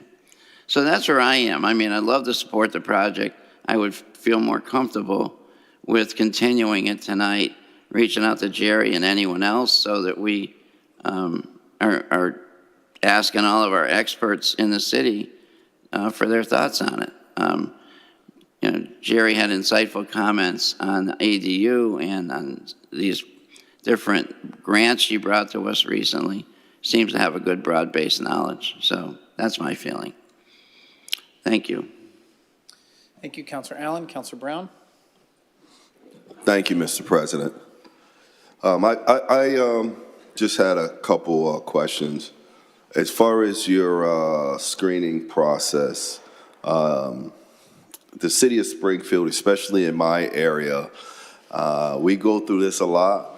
And then what happens is, when these things are developed, we realize that we don't have enough housing. So this is a fantastic project. What happens is, even with the motorcycle building, Knox building, it's like they're filled up, and me, Councilor Whitfield, Councilor Click, all we do is get calls saying, how can we get in? How do we get on the waiting list? So we can't say that people don't need it, because that's all we hear is, where's the housing? We do not have enough housing.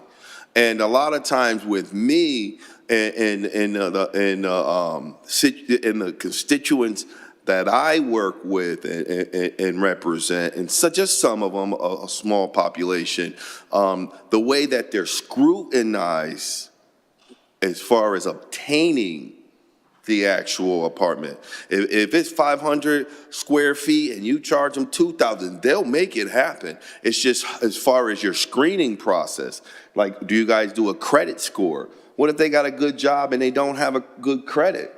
I know people who now are no longer I know a lot of people with the actual background checks and things like that. How are you going to scrutinize? Are you going to be a little bit more lax as far as allowing some people with hiccups to be able to obtain these housing? Because it's always, we build it, market rate, and then, you know, the college kids, the businessmen, they all get all the housing. But how about the teachers, the local people? It's like they might have a little hiccup on their credit score and things like that, and now they cannot obtain housing.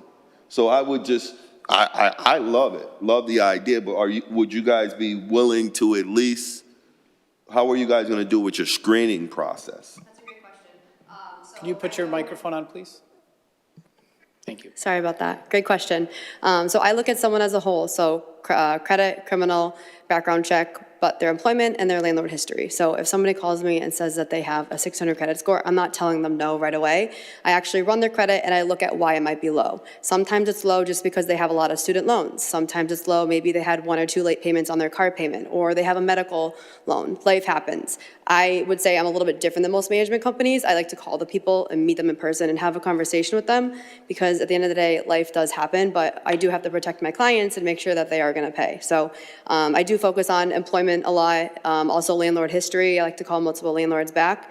Again, life happens. If their credit is a little bit funky because of certain reasons, maybe they got in a car accident or their student loans are in school, those are things that I would definitely work with. How about background?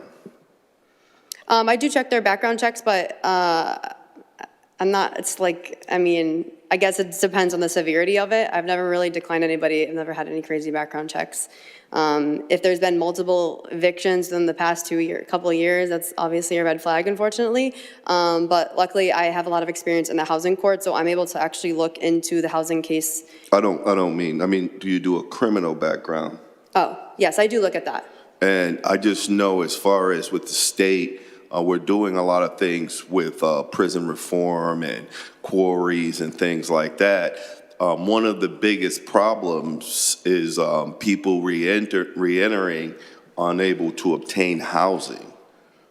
So what if an individual is coming out of, they've served their time, when it came to prison, it was for your penance. It started for penitentiary, come from penance. Now they paid their time, they're rehabilitated, they have a job.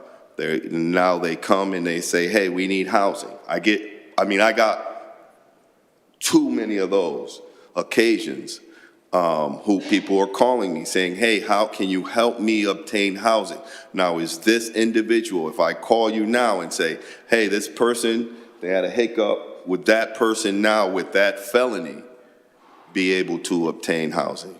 Well, definitely. I mean, there has to be a happy median. Obviously, I have to think about the other residents, make sure that they're safe. But if they have co-signers or other people, references that they can give me that can vouch for them, that's a much different situation. That's something that we can 100% consider.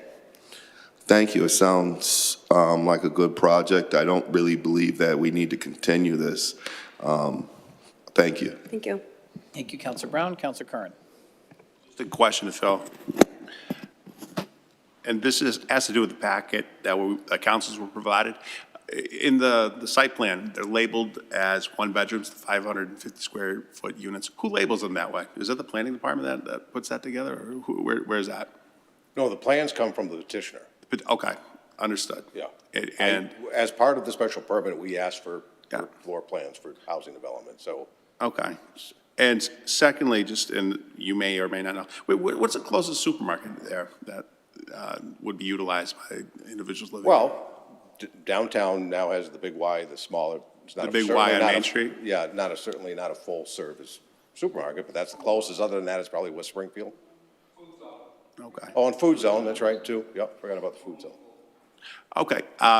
Just my last comment. I do think, again, to my fellow colleagues, and this is not an issue of just this petitioner, that we really have to nail down, because it is important to the price of rent here in Springfield, studio versus one bedroom. Because if we're taking studios and we're going to charge one bedroom prices, I mean, what's the point of building studios? And if we're going to label studios as one bedrooms, that's a major thing. And that's what is before us tonight. We have a site plan, 550 square feet, labeled as a one bedroom. If they were labeled studio, I think I wouldn't be as so adamant of continuing this to another meeting, because we have to be accurate on what we're voting on. And right now, I'm not entirely comfortable with 550 square foot apartments being characterized as one bedrooms and being priced and rented as one bedrooms. But secondly, we also have a developer here. It's great to see a developer from outside the city that's not the 1, 2, 3 developers we've always seen in the last 5 years here, who's willing to invest in the city of Springfield. He just said at the microphone that he'd be willing to, consider making these apartments larger and decrease the density, increase the quality of the housing in there, and that's exactly, I think, what we would want to do. So I would actually think that this is an issue that is definitely at 130 apartments. I mean, that's a major project here in the city. I do wish the Director of Housing was here to give us, enlighten her opinion on it, but she's not. So there's another reason to continue it. So I respectfully disagree with my colleague who don't want to continue it, but I think there's enough here to continue it, so I'm going to make the motion as long as no one else has any comments. I'd like to make a motion to continue this matter. Okay, so there's a motion to continue. Is there a second to the motion? Seconded by Councilor Allen. Okay, any discussion on the motion? We've got Councilor Perez and Govan who are waiting in the queue. So why don't we go to them? Councilor Perez. Yes, I have to say this. I think this is more an issue of the rent control that we have not spoken about. I'm the chief of housing at the New North Citizen Council, and I have 5 cases right now pending because the lack of housing in the city, and people and family have been pairing up. And I got the other family about to be evicted because they have their family in their home. And the other thing that I'm in support of this project is because you don't find no landlord in the city knowing what we know about Eversource and the high cost of utility. They have utilities included in the rent. I have to put that on record because it's a big necessity right now in the city of Springfield. Not only that, I know houses that renting one room right now, one room, for $700 a month to the tenant. Thank you, Mr. President. Thank you, Councilor Perez. Councilor Govan. Thank you, Mr. President. Sorry. So I guess my comments were related to the reason why we're going to be sending it to committee.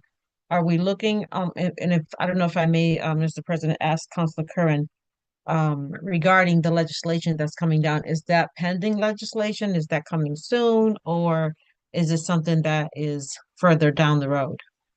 It's currently in the law department being reviewed, but what that ordinance was to make a minimum of 450 square feet to define that as the minimum construction, which would be a studio. But the apartments before the council tonight are 550 square feet. So that doesn't really, that wouldn't be an issue here in this particular project because they are 550 square feet already. My issue is simply that the packet that we received was labeled as one bedrooms, and really that's the size of a studio. So I think number one, we got to figure out what exactly we're voting on if we're going to approve 130 apartments. And if we're gonna make them, and they're 550 square feet, but they're charging one-bedroom rent, that's an issue. And secondly, you know, it'd be nice to know if we could improve the habitability of these apartments and increase the size of them. And if we have, the developer has said he's willing to at least examine that, I think that's encouraging. So I think there's enough here to continue it. I don't think there's, I mean, obviously, we're in a housing crunch and a housing crisis, but I don't think continuing it 2 weeks is going to cause any damage in that regard. Yeah, because and then I also heard Council Allen say that maybe we needed to talk to the housing department. However, this is private housing. This is not, you know, public housing. It's not rent controlled. It's not subsidized. No, It but is market rate housing. you are correct, but obviously with housing, it touches upon economic development, and we'd like to hear from department heads who are expertise in this. This is new to us tonight, so. Right, You right. know, it'd be nice to hear from the experts who are getting paid to do this daily here in the city. Okay. And I think I did hear the developer and the property manager say that they would be willing to consider having the apartments be a little bit bigger, which I tend to agree with. I think someone should be living in a good size apartment if they're paying that much rent. And then I also heard that there's going to be laundry utilities in there and that the utilities are going to be included, which I agree with my colleague, Council Perez, that that's something that's rare kind of to find. So I would like to um, have them maybe start working on creating these housing units as soon as possible. But I will, if it's another couple of weeks, because then again, they said they're probably going to be starting in the spring, which gives us a little bit of time. So I can go either way. Thank you, Mr. President. Okay, thank you, Counselor Govan. Any other counselors? Counselor Click Bruce? Yeah, I just have a comment. You know, our colleagues are talking about bigger space, which, you know, I can totally agree with that. However, I just have a question for the petitioner. Like, if we go bigger, obviously the price is going to increase. So we're talking. So we're talking about, No. 12 and 14. I'm asking petitioner to give us clarification. If we go bigger, is it potentially going to go up for the rent? Can you put your microphone, please? As in Let's say square you went footage to for the se- one yeah, bedroom, or do you yes. mean to create 2 and 3 bedrooms? It's for the one bedroom. Let's stick to there. Let's say we go up to like 700 square feet or 600 square feet. Is that potentially going to increase the rental price? We'd obviously have to run numbers, but it probably would be on the higher end Right. if that's the case. Okay. All right. Thank you. Thank you. Counselor Delgado? I'm listening to all the kind of debate back and forth, and I'm trying to listen. So I hear you, Counselor Curran, on trying to get more questions on it. Although I think back to myself when I lived in an apartment before I bought my house. I think I lived in a 600 square foot apartment. It was one bedroom. I think it was gas was included, but nothing else. I paid my own water bill. So when I'm thinking about the price, I don't pretend to know what the price of an apartment goes to nowadays. I'm fortunate enough that I bought my house 14 years ago and don't have to pay the crazy payments here. But at the end of the day, this is a market rate development, and I guess it's what the market is paying for. I mean, I'm looking at stuff online now. I mean, there's 1 to 2 bedrooms going for near $2,000. So I'm not saying one way or the other, but I do think that what they're trying to do is keep their prices lower. At least I'm hoping that they're trying to keep it lower to the 1,200 range. I will say, though, I've seen on the plans here, there are a couple apartments that are 447 square feet and 448.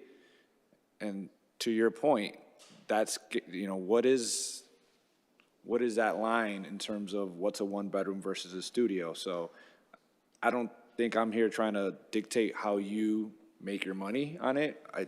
But I do see some comments on both sides. So but at the end of the day, I mean, it's what the market is paying for. So thank you. Thank you, Counselor. Counselor Edwards. Just as another, just a tidbit, so to speak, this isn't new construction. This is a remodeling of a medical building. So the options in terms of how you create it, they're still in the architecture. They're still working with a local architect to try to design these apartments. We have had discussions of over 1 or 2 bedrooms, and the square footage for some apartments may be a little bit shorter, some will be a little bit older, because there's certain walls that can't be moved. I mean, this is not, if it was new construction, you could actually make every apartment 600, 700 square feet, and they would all be uniform. The design is going to be different depending on which one. We saw that for those of you who had the great pleasure of walking through 31 Elm Street. Every unit is not going to be the same exact square footage. There's certain walls that can't be moved, door frames and things that can be adjusted and moved around, but the planning of the total square footage will be, and the other thing in terms of the size, when I've lived in a studio, I came through my front door, my back door. If I came through my front door, I was stepping right into my living room. And from my living room, you went all the way back to my kitchen. It's all just one big open space. Each one of these apartments are going to have a living room, a kitchen, a bedroom, closet, bathroom, individual rooms. So this is not, my definition may not be the same in terms of when I look at a studio, I'm not just looking at the square footage, I'm also looking at the layout. And I always liked the ideal that I could have somebody sitting on my couch entertaining them, and yet them not see my dirty clothes on my bed in my bedroom because it's in a totally separate room. Or even if my kitchen, living room is, if I haven't washed my dishes, they're in my kitchen, they're not in my living room. So the thing is I kind of get, and I'm looking forward to hearing the conversation about establishing basic square footage in terms of things, but just like I said, it's not new construction, so I have walked the building. I've seen what it is, and there are places where they probably could make one a little bit bigger. But anytime, as we all know, and we've heard nationally, the cost of every construction is going up every day. So the thing is, anytime we start imposing a condition on somebody who has sat down with architects, sat down with designers and contractors trying to figure out the cost of the investment, because I heard my colleague say $2.25 million was the investment. That was just the acquisition of the property. The investment and the real money will start with hiring the contractors that are going to do the work, all brand new appliances, central air conditioning. I can tell you for a fact this building has asbestos in it. So the first things he's going to have to do is remove all the asbestos. That's the law. The second thing he's going to have to spend a huge amount of money on is the fire suppression system, because this building doesn't have one, and it wasn't required under the codes when it was an office building.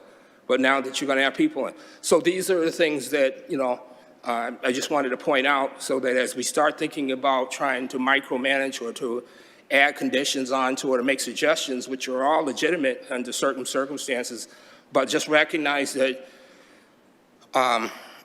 this is a good project. He's a good developer, good management team, and I'm excited because I expected we're going to hear more and more and have more of these conversations. I believe it was just last week or within the last couple of weeks, the buildings company from Chicago was in the city talking about the acquisition of the buildings along State and Main Street, and they are making apartments. We're going to have multiple conversations about these types of things, but this is money that's coming in, and once again, he's not asking us for any money, he's just asking us for the right to be able to build something and make something better.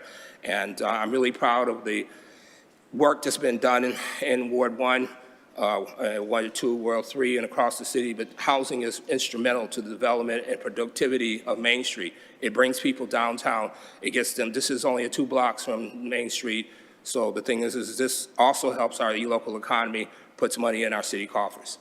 Thank you. Thank you, Councilor Edwards. Councilor Davila? Thank you, Mr. President. So I sit here and I hear the excellent debate back and forth that we're having on this, and I think it's a very worthy and wise debate. I think that by delaying the Senate committee is going to ultimately potentially increase the total investment cost that this gentleman is going to make in the city of Springfield. We don't know how long this might get held up, and we know how quickly and things are changing in our country. particularly with construction equipment, steel, anything that has to do with construction, wood, you name it. This may potentially impact the total investment that the good old Dr. Devinini is making in the city of Springfield. And so I'm very leery about that. Again, it's a very worthy debate. I am not opposed to having a conversation about if we're going to give some sort of a TIF or some sort of a tax increment or some sort of a break, that we do demand some sort of square footage. I think that's reasonable. But as we stand here today, I'm looking at this proposal. We need housing, pronto, now. And the proponent already said that if we demand that they increase the square footage, as Councilor Click Bruce has so wisely pointed out, they already said the rent is going to go up. So now we're looking from, I believe they say 14, whatever they say, to over $2,000. That's steep. So I'd rather have this housing now.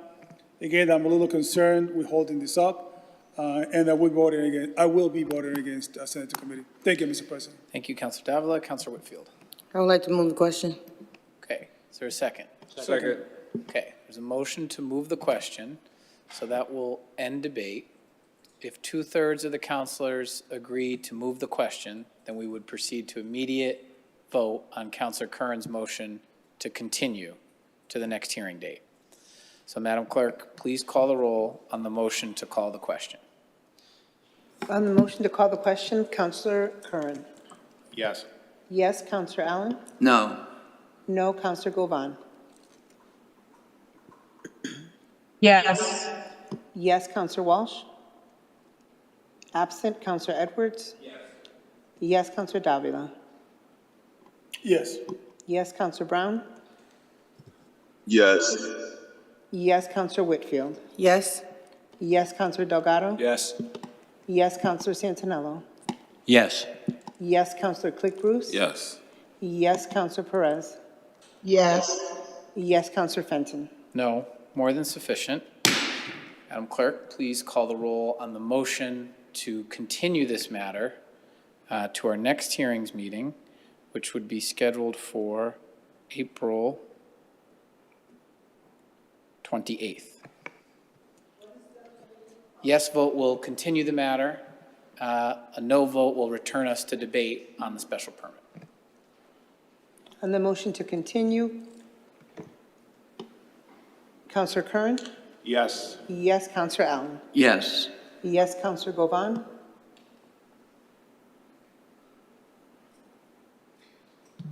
No. Councilor. No. Can you say that again, Councilor Govan? No. No, Councilor Walsh. Absent, Councilor Edwards. No. No, Councilor Davila. No. No, Councilor Brown. No. No, Councilor Whitfield. No. No, Councilor Delgado. No. No, Councilor Santinello. No. No, Councilor Click Bruce. No. No, Councilor Perez. No. No, Councilor Fenton. No. Less than sufficient. Motion fails. Okay, we're back into the hearing. Is there any other questions for the applicant this evening? Okay. Yes, for the applicant? Okay, yes, Councilor Whitfield.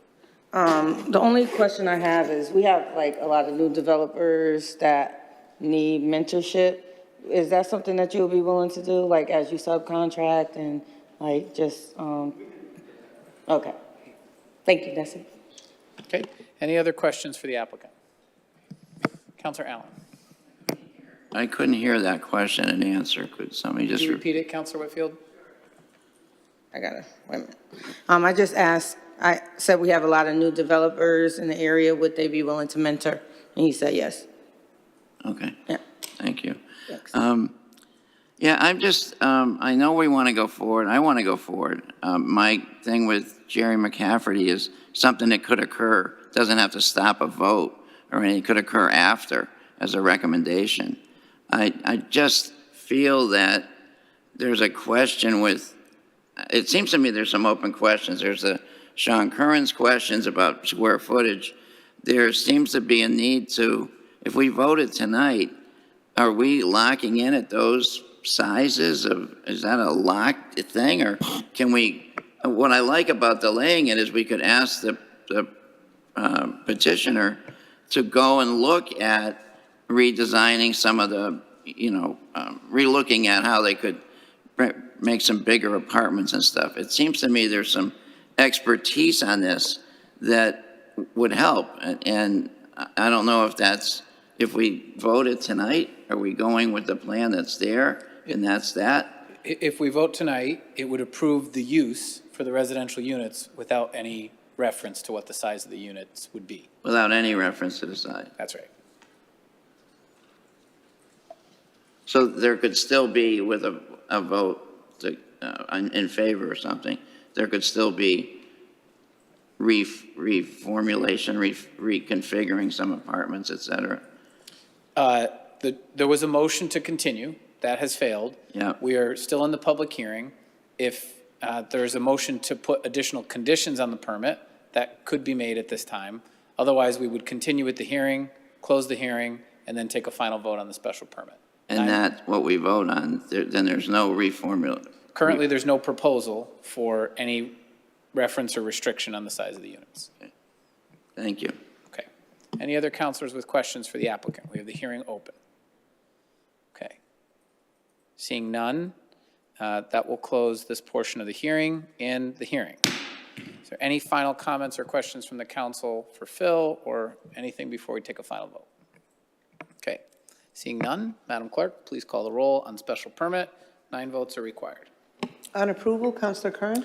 No. No, Councillor Allen? Yes. Yes, Councillor Govan? Yes. Yes, Councillor Walsh, absent. Councillor Edwards? Yes. Yes, Councillor Davila? Yes. Yes, Councillor Brown? Yes. Yes, Councillor Whitfield? Yes. Yes, Councillor Delgado? Yes. Yes, Councillor Santinello? Yes. Yes, Councillor Click Bruce? Yes.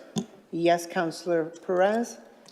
Yes. Yes, Councillor Fenton? Yes, more than sufficient. Councilor Curran on the reasons.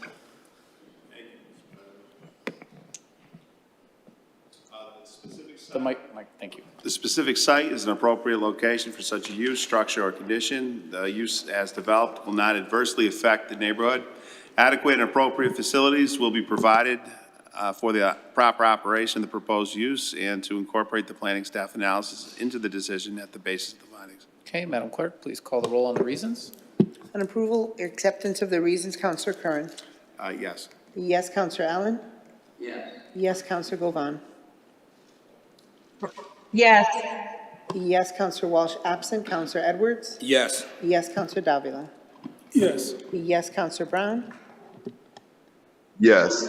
Yes, Councillor Whitfield? Yes. Yes, Councillor Delgado? Yes. Yes, Councillor Santinello? Yes. Yes, Councillor Click Bruce? Yes. Yes, Councillor Perez? Yes. Yes, Councillor Fenton? Yes, more than sufficient. Permit is granted. Be a 20-day appeal period, and you can pick it up after that. Congratulations.